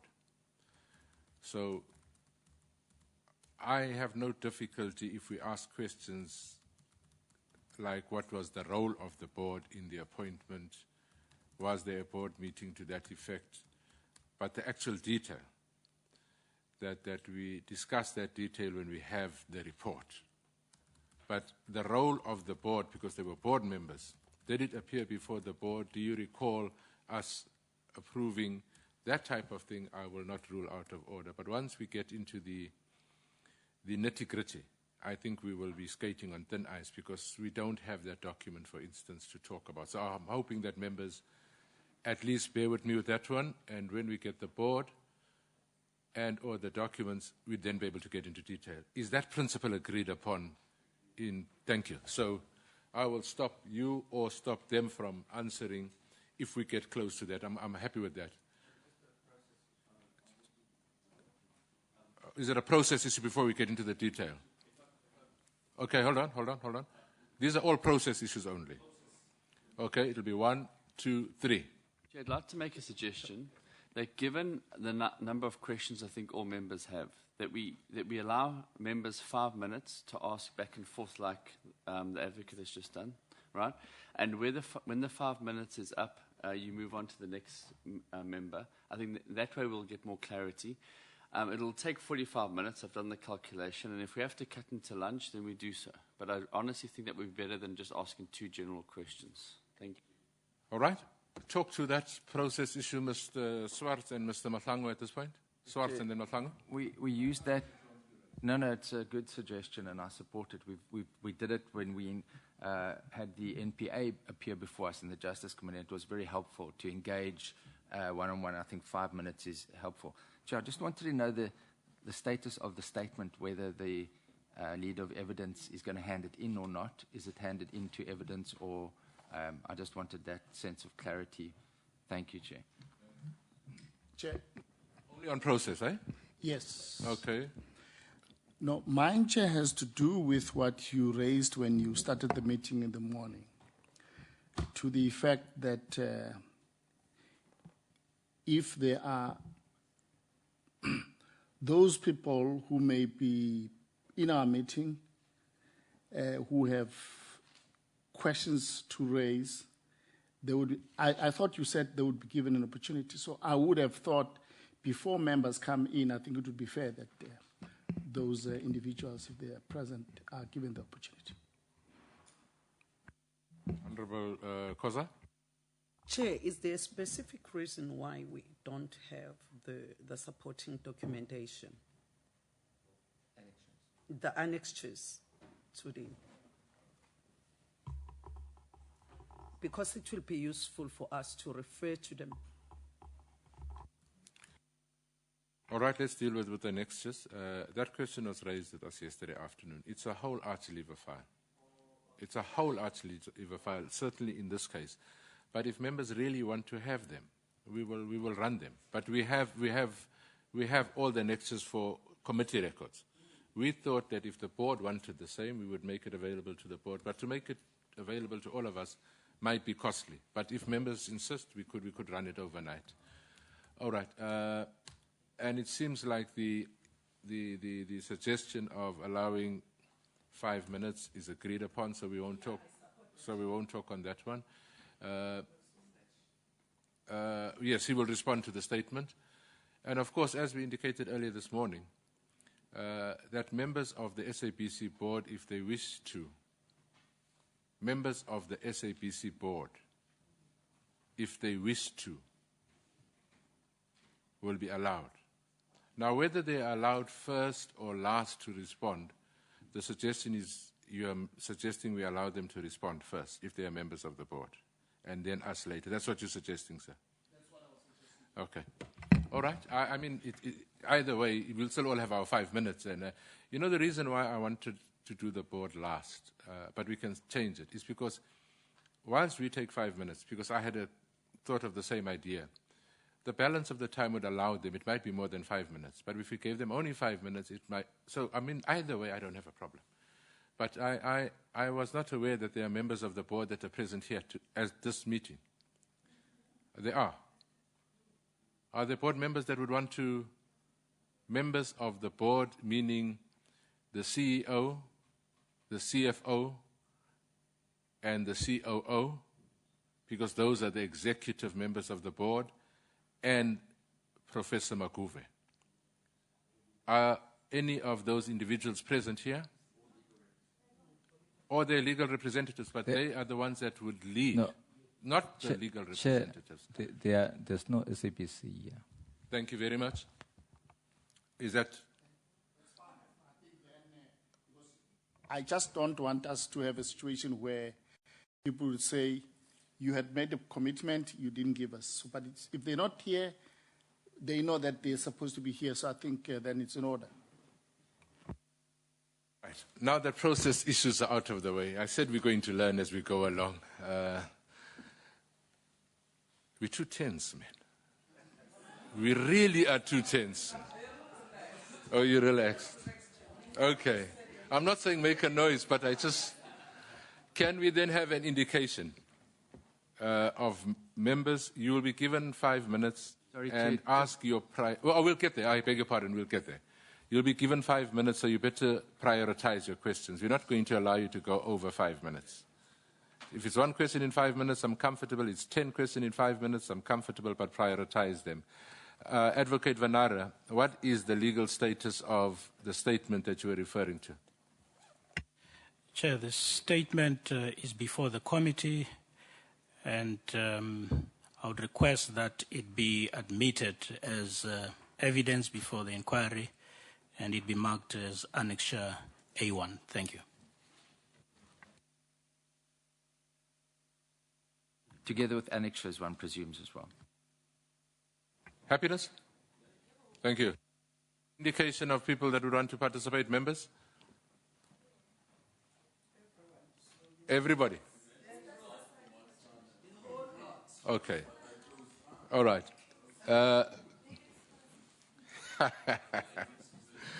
No. Let's make this thing pragmatic and easier for me as the chair. For this one, we'll start with Honorable Mukwena and come this way. And the next time we'll start this side and go that way. The first shall be last and the last shall be first. So, Honorable Mukwena, you've got exactly 5 minutes and it's 11 o'clock now. Thank you, Chair. I don't have too many questions, actually. Are you fine, sir? I'm interested in the Internal Audit Committee. You were chairperson. When you started as a chairperson of the committee, was the current acting group GCEO already appointed as acting?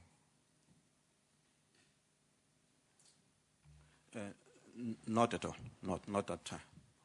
Was there any time in your tenure as the chairperson of the committee, was there at any point that he was then appointed as the Group GCEO? Not at all. Okay. But you're saying that the SABC had an internal audit committee, which you were chairing? Yes.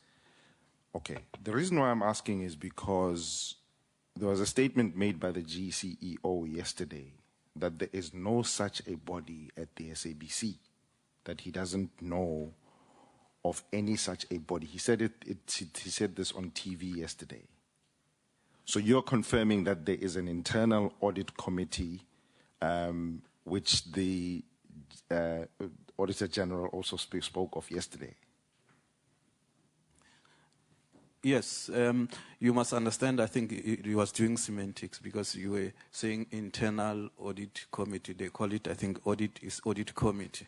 Others call it audit performance committee. Others call it risk and audit committee. So I think, but we have the audit committee has been there all along. I've been there as an interim board member. I was a chairperson of the audit committee from the time of the interim board and this board. Okay, thank you very much. Second issue. The first meeting that you had with the minister, you say that she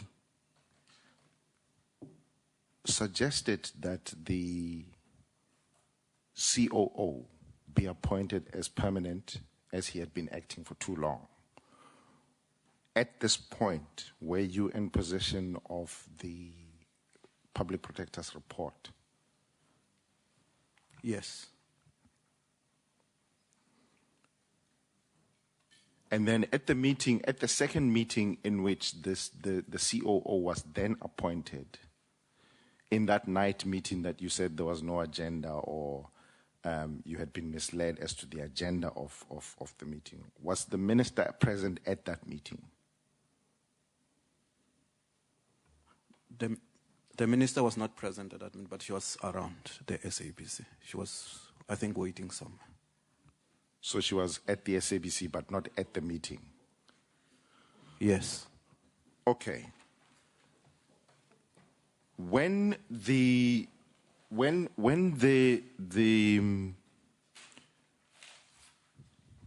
COO was then appointed as permanent, this would have been done at the recommendation of the minister.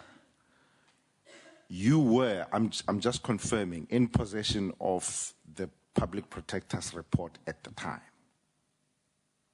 Yes, we were busy working on it at that time. Thank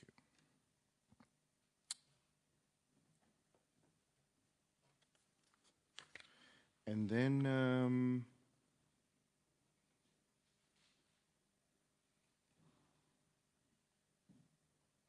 what was the relation between the current chairperson of the board and the board itself? And how would you characterize the then decline of the board into this dwindled form that we're now seeing of just one member? And in not so many words, how would you describe the reasons behind the leaving or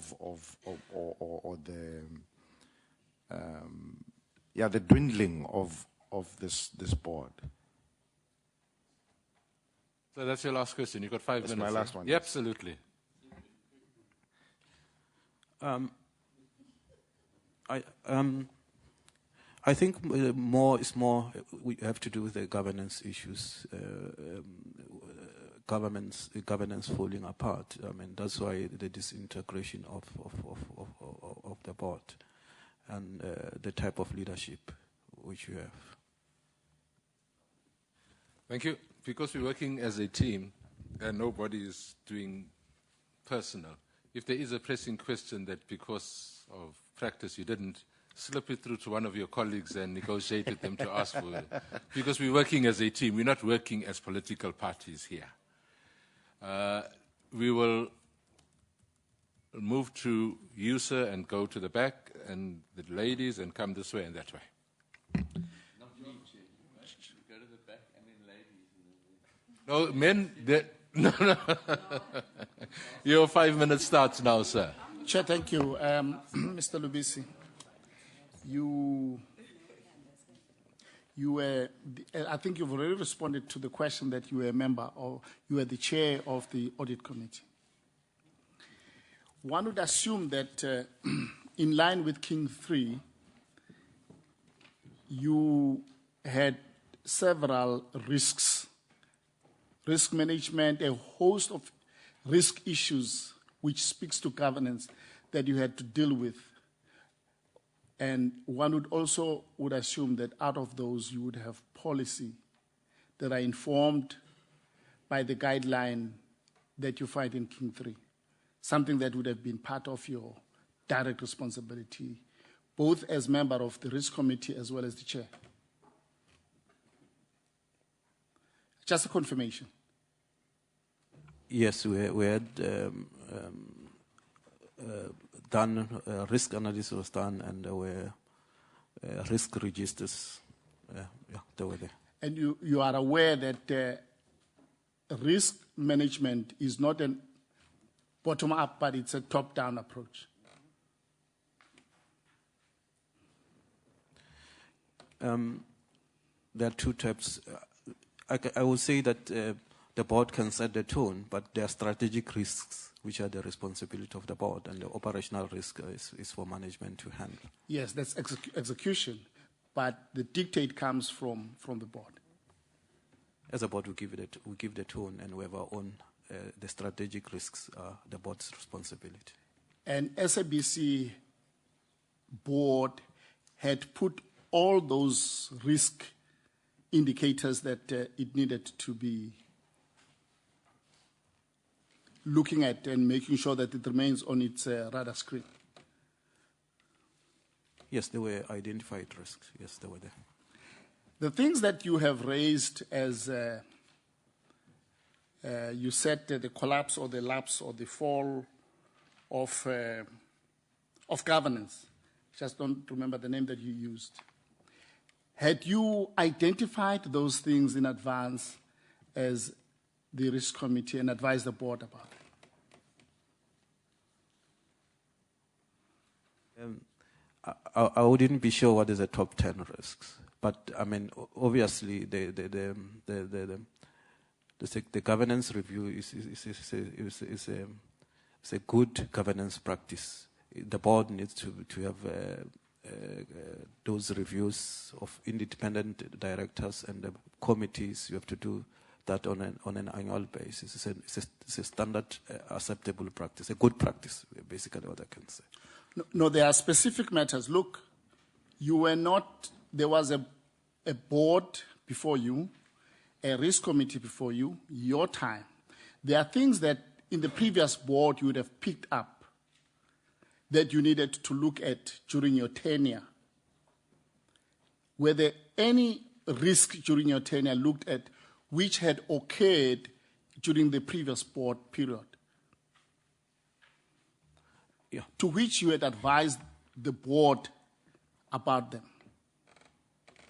I wouldn't specifically know. If I had a risk register in front of me, I would be in a position to respond, say that yes.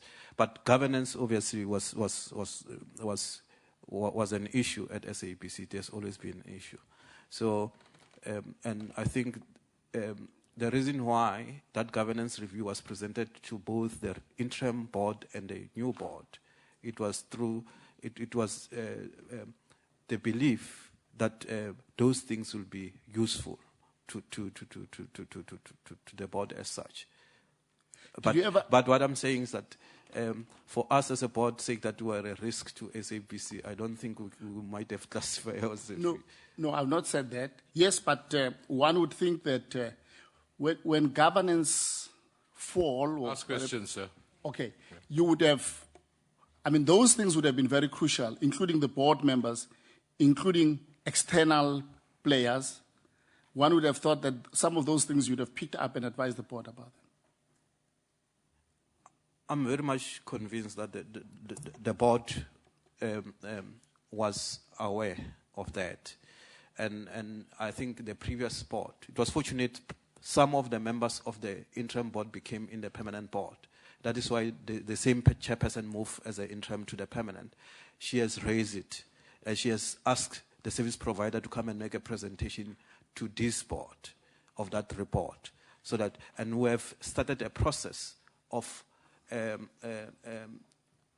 doing another review and also to check whether those recommendations are being implemented or not. So, we were conscious of the fact that there's a need for, to jack up governance.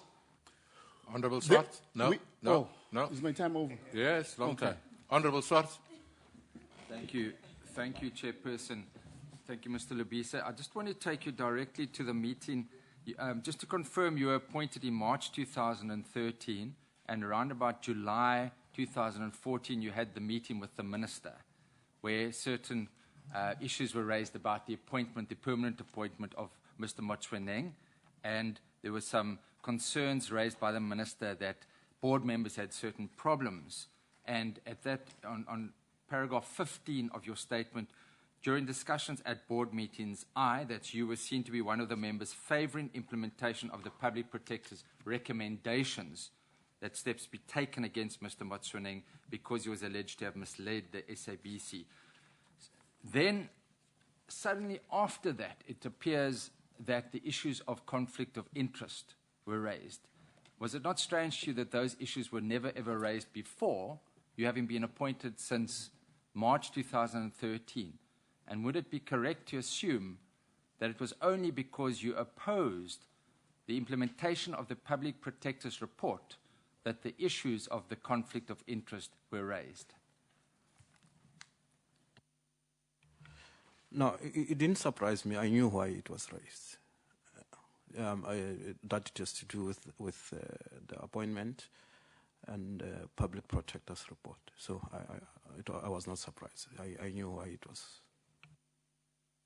And do you believe that there is no substance to any allegations of conflict of interest? And is that the subject of your litigation that you're impending relating to your unlawful removal as a board member? I don't have doubt about that. That's why, we were going to court if this committee was not set up. We have put our papers, we have a court date, so I don't have doubt about that. And it's unfortunate that the people who let us down is the portfolio committee, because even itself it did nothing. We wrote to them, they never protected us. So we're just exposed like that and left to hang. So I have very much confidence. I have evidence. They don't have evidence. SABC didn't come to me and say, we have conflict, we have audited this company. This is the set of financial statements which you have signed. Where did I sign? So I don't have doubt that there's no substance to the allegations. They didn't put any evidence. It's just a minutes of the BAC committee, or BAC committee. Nothing else. They don't have anything. They didn't even approach the companies themselves to say that, okay, these companies are confirming that what we are saying. So, we are confident. I'm confident that there's no conflict. I can go to court and Mr. Luisi, just also as the chairman of the audit committee, you raised certain concerns about the issue relating to the Public Protector's report and the need for possible further forensic reports. And could that also not have been a reason why you were removed from that audit report? Audit committee. Yes, I think it's obviously part of that. And we had the belief that what the Public Protector's report was saying, there might be more.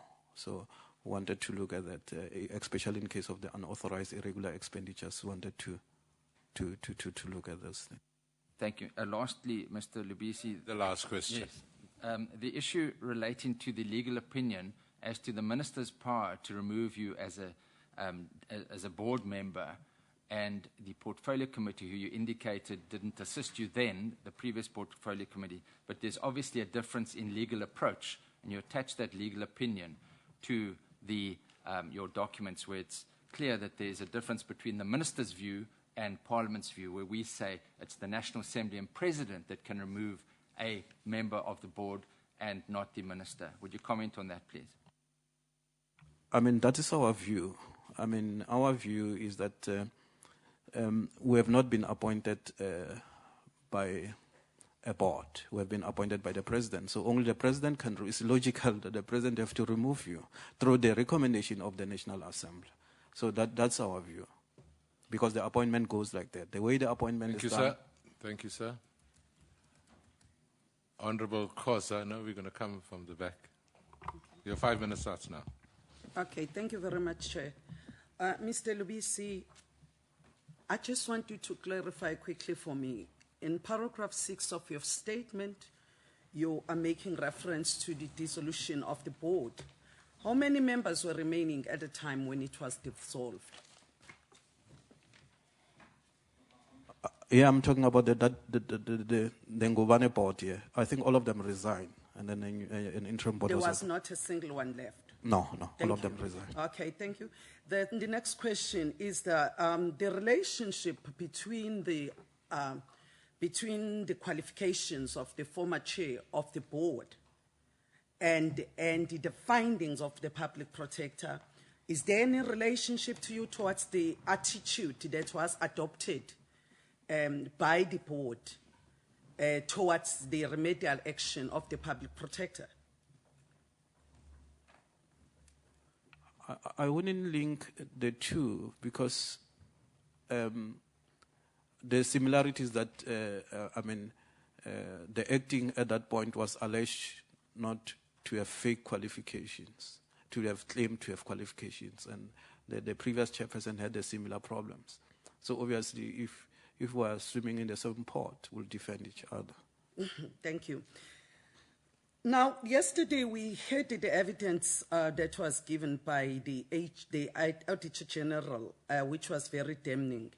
And one of the primary objectives of this committee is to really ascertain the status, the financial status and sustainability of SABC.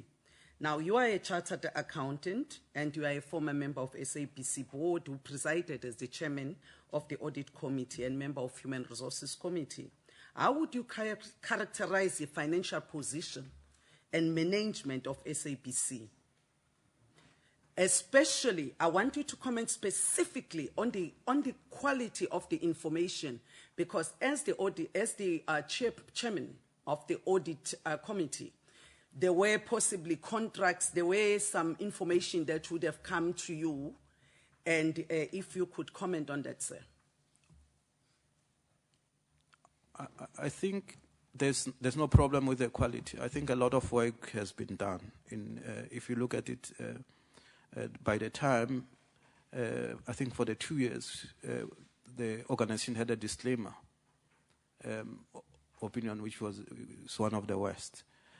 But a lot of work has been done with the audit committee and management to try and address that. We had a plan, a 3-year plan to move to unqualified at that point, and I think we're moving in the right direction. I think there's a lot of improvement in relation to a lot of things, but there's a lot. Our concern, even at that point, which I think is still the same, it was more on the unauthorized and irregular expenditure, because it's where you can hide fraud. So in that area, it was our concern, and during that time, I think in case of the other things is your cash flow issues. I think we had good people who were very good from the executive side in managing cash flows, which I don't know. I don't know the financial status. I've never been involved with SABC since I left, so I don't know their financial status now.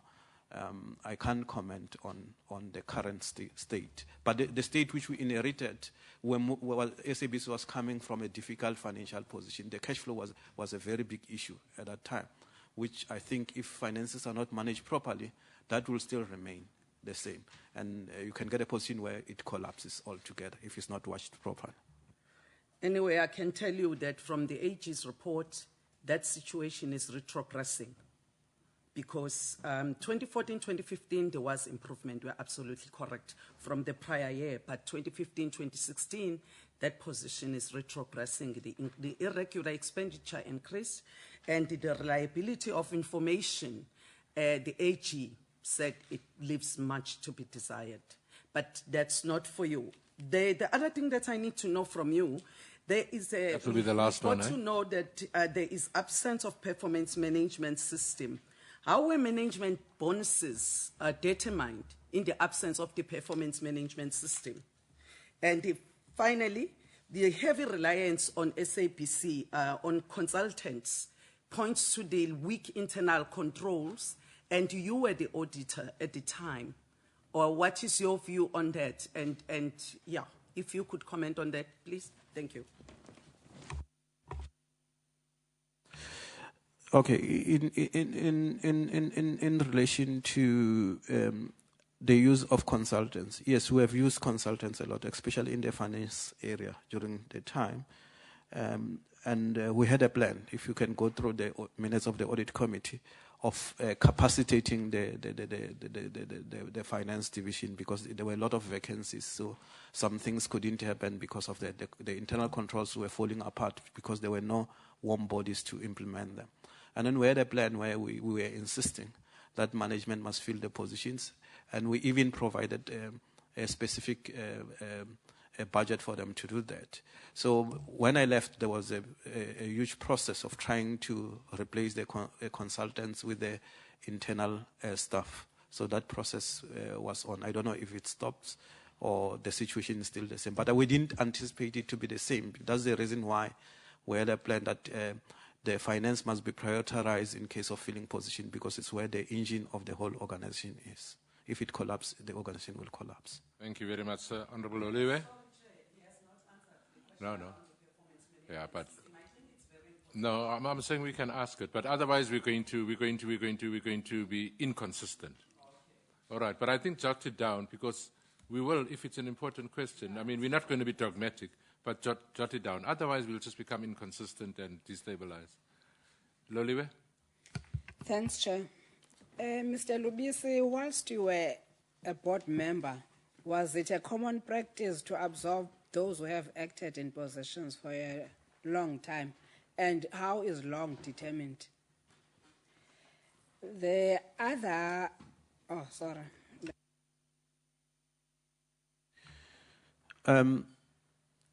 It was not a practice. I mean, we just have this one instance of the COO.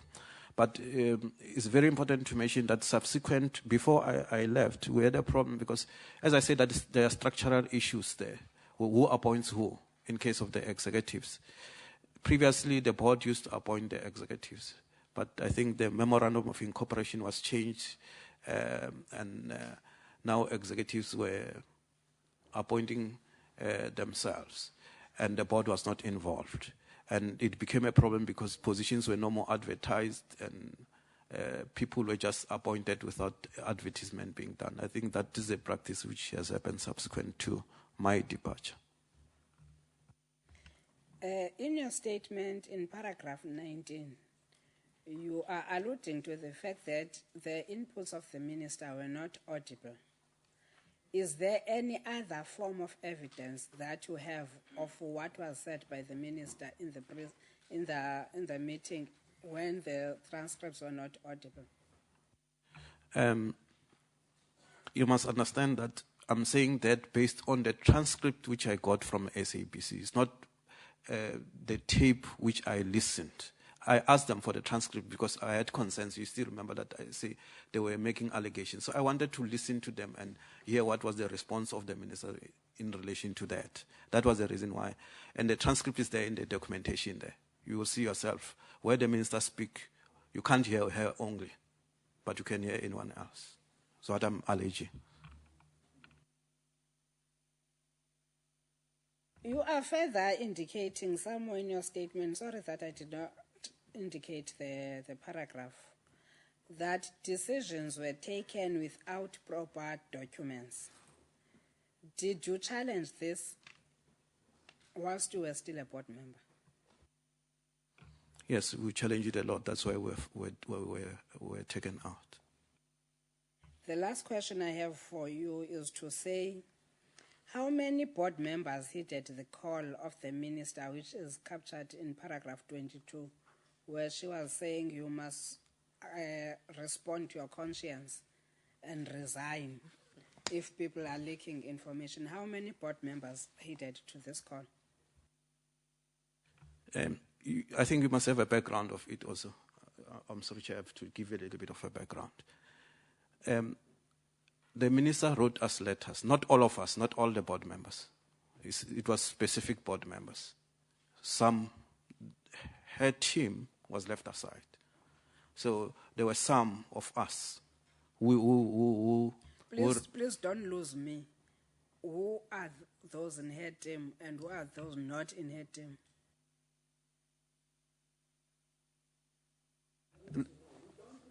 No. I think what I'm saying that I think the members who received the letters are the ones who are not in the team, because they're the ones who specifically received the letters. The ones which I know received the letters, it was Professor Kumalo, it's myself, it's Rachel Kalidas, it's Busmus Mavuso, and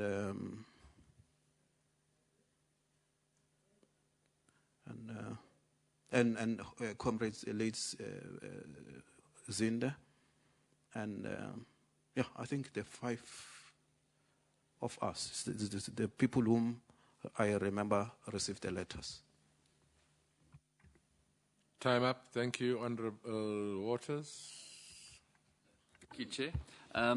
Thank you, Mr. Luisi. Can I ask, with regards to the Audit Committee, do you keep minutes of the Audit Committee? Yes, the minutes are there. And so they're available for us to get from the SABC? Yes, they are. Thank you. Then on paragraph 13, when the minister raised the issue of the COO not being permanently appointed, did anyone raise the matter with the minister that there actually was a public protector report that highlighted Mr. Motseneng's qualifications? Or did everyone keep quiet? I think it was not meant for comment. So no one raised the fact that there was this public protector report? At that point, I don't think she was raising for us to comment. You understand? Okay, it's like part of the outreach. All right. Then at the meeting where the board voted for Mr. Motseneng to be appointed as the COO permanently, which members came out in favour of the public protector's findings? You must have discussed it. I think the members are the same members which are indicated to got letters, the people who got letters. All those, okay, so those ones that got letters. Thank you. By the way, did you ever get your report from the minister, from the report sent by Mrs. Geldenhuys to the minister? Did you ever see sight of that report? No, I never got it. When I requested it, she indicated that only the minister can give that. So Okay. I have never seen it, even today. All right. You talk about the governance committee as well as the governance and nominations committee. Is it the same committee? All right. And you say in paragraph 62, when they took the decision with regards to yourself, it wasn't correct. Could you tell us how many people serve on that committee and how many actually were present when the decision was made against you? The people who serve in that committee is all the chairperson of the committees. So we have audit, we have HR, we have the other 2 committees. So with ethics, we have plus or minus 5 or 6 committees. So there will be plus or minus 6. But you must take note, I think this is important, that the chairperson of the audit committee was not sitting in the governance committee. So exclude the chairperson of the audit committee. So but the terms of reference are there, I think, in the documentation. Which I think that it requires 3 members to be a quorum. There were 2 members when that decision was taken. And if you go through the minutes of the special board where the late Hope was taken out, you will see that it was indicated that it was not correcting, and then it was going to be ratified after the appointment of the new members. And that ratification didn't happen before the special board meeting. That's one of our contention, that it was an illegal recommendation because it was taken in a meeting which was not correct. Which were the two members that participated in the meeting? It's Professor Maguve and Leah Kumalo. Okay, thank you. And then as far as the board meeting that took the decision with regards to suspend yourself, there were 6 votes in favour, 3 against, and 1 abstained. What is a quorum of? What would be a quorum for the board at this stage? Because some people had resigned, so I'm just trying to get an idea of what was a quorum. If 10 people voted, what would constitute a quorum? I think I wouldn't. I think I'm not an expert in relation to what the quorum will be, and what the quorum was at that point. Whether it was correcting or not, I'm not sure at that point. But I think all the directors were there. Whoever were still board members were there at that specific meeting. All right. Thank you. Chair, that is all my questions. Thank you. No. Honorable Van Dam. You're eating up your time. Your time starts now. Thanks, Mr. Luisi. You indicate in Section 13 that the minister attended a meeting of the board. Did the previous minister, when you were appointed, Mr. Yunus Karim, ever attend any board meetings? Yes, we don't call them board meetings, we call them bilaterals. We meet the minister as a board. You will always do. It doesn't matter what board you serve as long as it's a public entity because you have a minister whom you are serving under. So you work with the minister. So yes, it happened. Okay, in Section 12, you say that right from the start, Minister Mutambi adopted quite a hostile attitude towards the board. So at the bilateral meeting in July 2014, which would have just been after she's been appointed the minister after the 2014 election, what was her demeanor? Was she aggressive when she suggested that Mr. Motsoneng be appointed permanently? Was it a suggestion or was it firmly put? How did you feel as sitting in that meeting? Did you feel that you were being told you have to appoint Mr. Motsoneng permanently?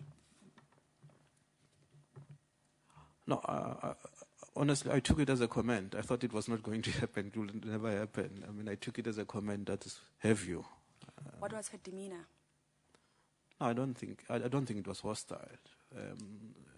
But I never expected it to happen. I took it as it was a comment and a view. So if you say right from the start the minister adopted a hostile attitude towards the board, what are you basing that on? Instead of saying that she said in the National Assembly that the number of board members needed to be reduced. I mean, that alone you can't say from that's a hostile attitude. I mean, on what basis did you say she was hostile? It's based on subsequent events. You still remember? So after the one-on-one, I mean, the one-on-one was based on what I can say that is an illegal process in the sense that a company secretary cannot evaluate us and write issues about us and give it to a minister to action. You understand? So, and those subsequent letters were not nice letters. So it was not love letters. So it was. Got you. I'm particularly interested in the conflict between the Companies Act, the Broadcasting Act, and the Memorandum of Incorporation. It seems in my mind that the board and the minister pick and choose from each depending on what suits their situation. So in my mind, for Parliament's purposes, the Broadcasting Act is the act that governs the SABC. If there's conflict with the Companies Act or the Memorandum of Incorporation, the Broadcasting Act takes precedence.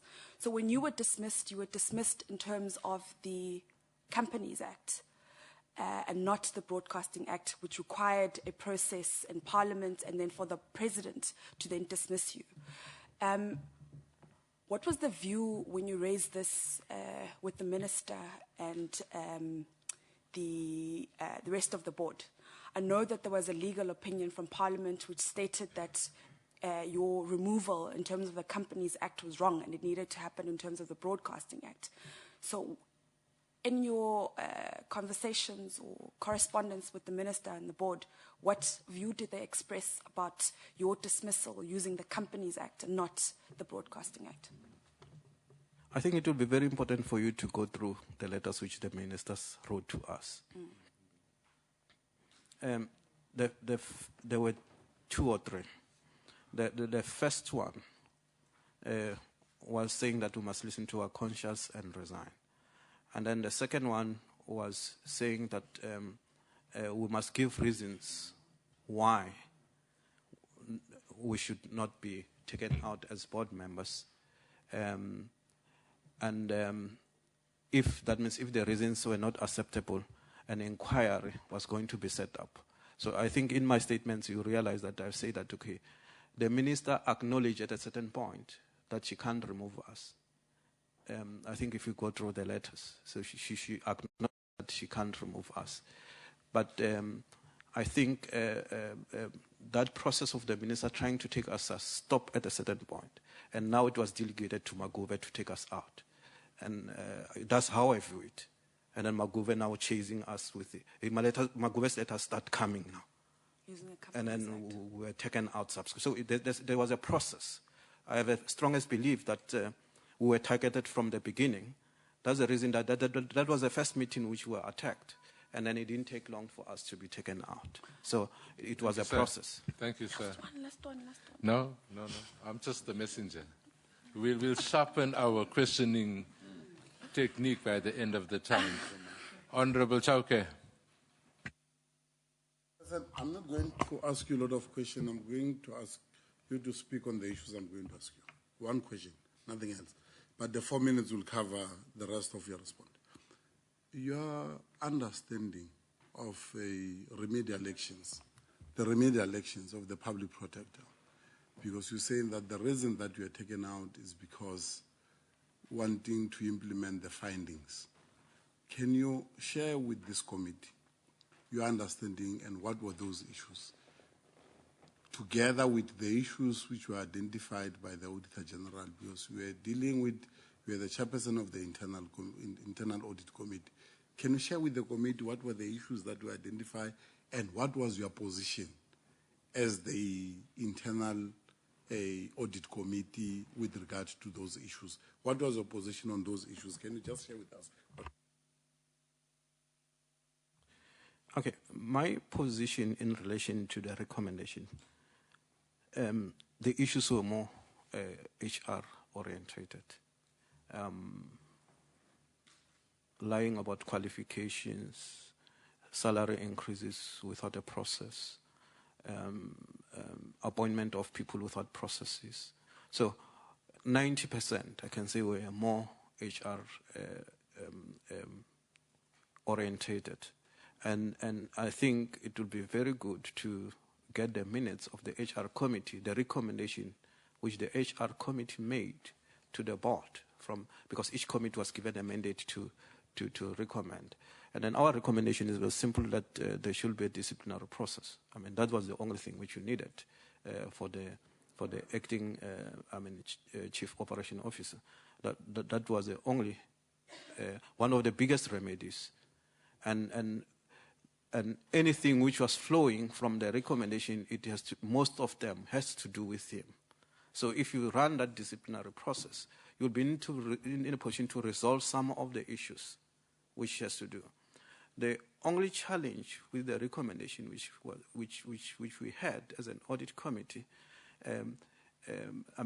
myself, was that there were some issues which required further work. Things like, say, you recover some monies because someone did ABC. You need to work it out. How much is it?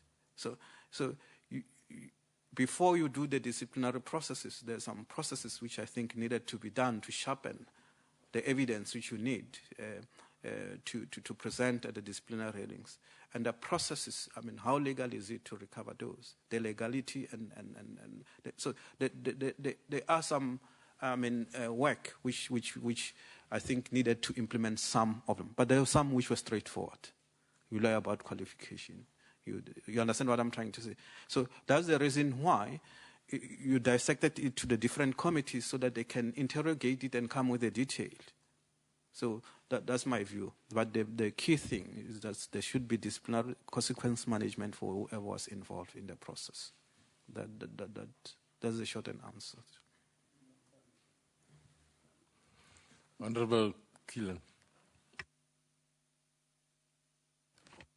I think in this regard, I just need to ask Mr. Luisi, can you tell us, you were there when the new board was appointed, how did the board provide facilities for Professor Maguve as a person with disabilities? Did the board provide any specific equipment for him, or did you have to have everything translated in Braille? Did he do it himself? Can you please just inform us? I think the company secretary will be in a better position to comment about it. But I think, if my memory serves me well, we've acquired an equipment for documentation to be, as a board, I think we have a resolution where we've agreed that we should get an equipment for him. And I think that equipment was acquired so that documentation can be converted. Thank you.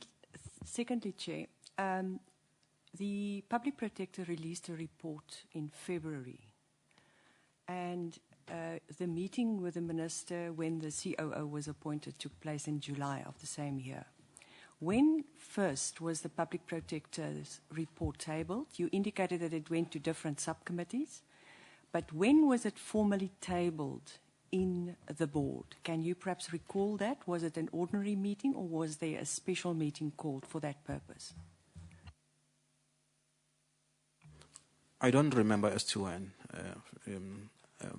I should only remember it by going through them. But it was a process. You must remember that there were a lot of issues covered into it.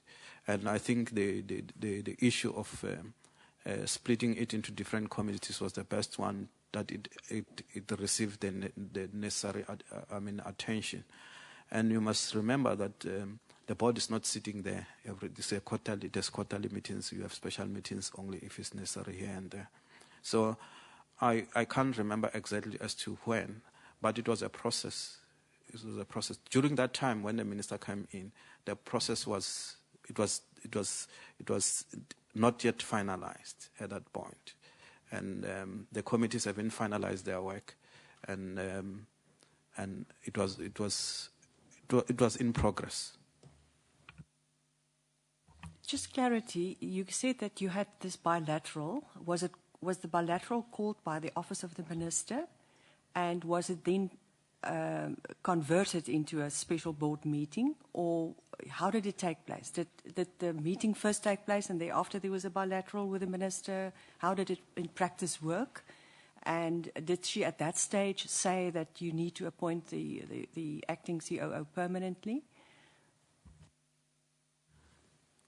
When a new minister comes in, obviously he will set up meetings with his entities which serve under him or her. So it was a first meeting which we had with the minister. And now and then the minister will meet if there's a need, with the board now and then, depending on the minister. And then you have the AGM, where the minister definitely has to come. So there will be, different meetings with the minister at different point. But this specific one was the first meeting where the minister was going to introduce herself to ourselves. It was not a board meeting where the board have to sit, and then you can sit, and then sometimes the minister come at it. But this was a specific meeting where she was going to introduce herself and us meeting her for the first time.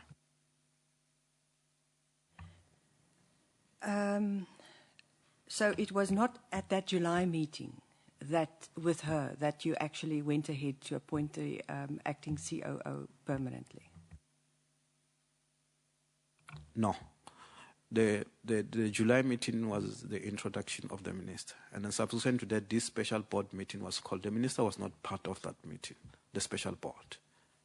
But when the meeting was called, her name was used in what the meeting was all about. So it was a board meeting. You earlier indicated that she was around. Was she greeting the members of the board after the appointment? If my memory serves me well, I think she came at the end and addressed us at the end. I think the minutes will indicate that. If would my 7 seconds left. Would the minutes reflect objections by those members that have now been fingered as the troublemakers and their objection to appointing a person that was in fact fingered? I'm afraid you're not going to make it. You haven't even finished your question. I don't think you're going to make it. So please list that question. Really, otherwise it's going to make my life absolutely difficult. 2 questions from my side, sir. You are the chair of the audit committee. And is there a policy that regulates the record keeping of minutes and reports for the audit committee? Do you have a policy at the SABC when you were there? I think there's document control policy. I think it's there. I'm asking that question because I would have assumed that audit committee reports should be kept for 7 years or 3 years. I'm saying, in your understanding, was there anything like that? I'm asking you specifically because we requested the internal audit reports and we were told that the board does not have those reports. That's the reason why they can't give us those reports. Is that a valid reason from your experience?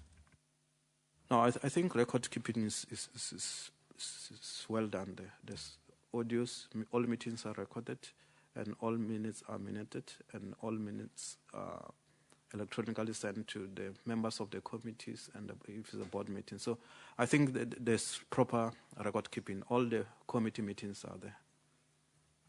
I'm asking that question because a lawyer wrote to us saying that those reports aren't there. The second question that I'd like to ask you, sir, as chair of the audit committee, could you give me an example of contents that would appear in your report that would threaten the SABC's commercial interest? Don't go into the detail. In the audit report, are there contents that you think, if made public, would threaten the commercial interests of the SABC? I don't want to give me specifics. I'm saying, is there a possibility of that type of thing in the audit reports that you did whilst you were head of the audit committee? No, I don't think so, because most of the things which are handled in the audit committee are public knowledge. I mean, the internal audit reports and the audit report from the AG it's arising from the work of the audit committee. Most of the work is what you publish at the end of the day. Again, for the record, Lucky Tekiso, who represents the board chairperson, on us requesting those documents, responded to us that those documents will not be provided on the basis of privilege and because their disclosure may negatively impact the SABC's commercial interest. We're talking here about the Chief Audit Executive reports. That's the reason given to us. Are you saying that those are not valid reasons for not supplying those documents to this committee? Yes, I don't think it's valid, because in the audit committee meeting, you'll have the AG as part of the meeting, so it's not an inside person. So I don't think it's so closed and closely guarded, because you have outsiders there, and then you have outside members of the audit committee who are not necessarily board members. So I don't think there's anything which can threaten the existence of an organization because someone has seen audit committee documentations. Mr. Luisi, thank you very much. That comes to the end of this session. Once again, thanks for coming here. And if needs be, at some further point, we reserve the right to call you back. But as for now, I think members will be able to use whatever they think was useful from that interaction for our report. Just to remind members that at the end of the day, it's us that will take the content for the report. We are not compelled to take all or to remove all, but I thought it was very useful to clarify certain issues. Mr. Luisi, thank you very much. Can we have, no, before I allow you a 2-minute break, let me ask the boss.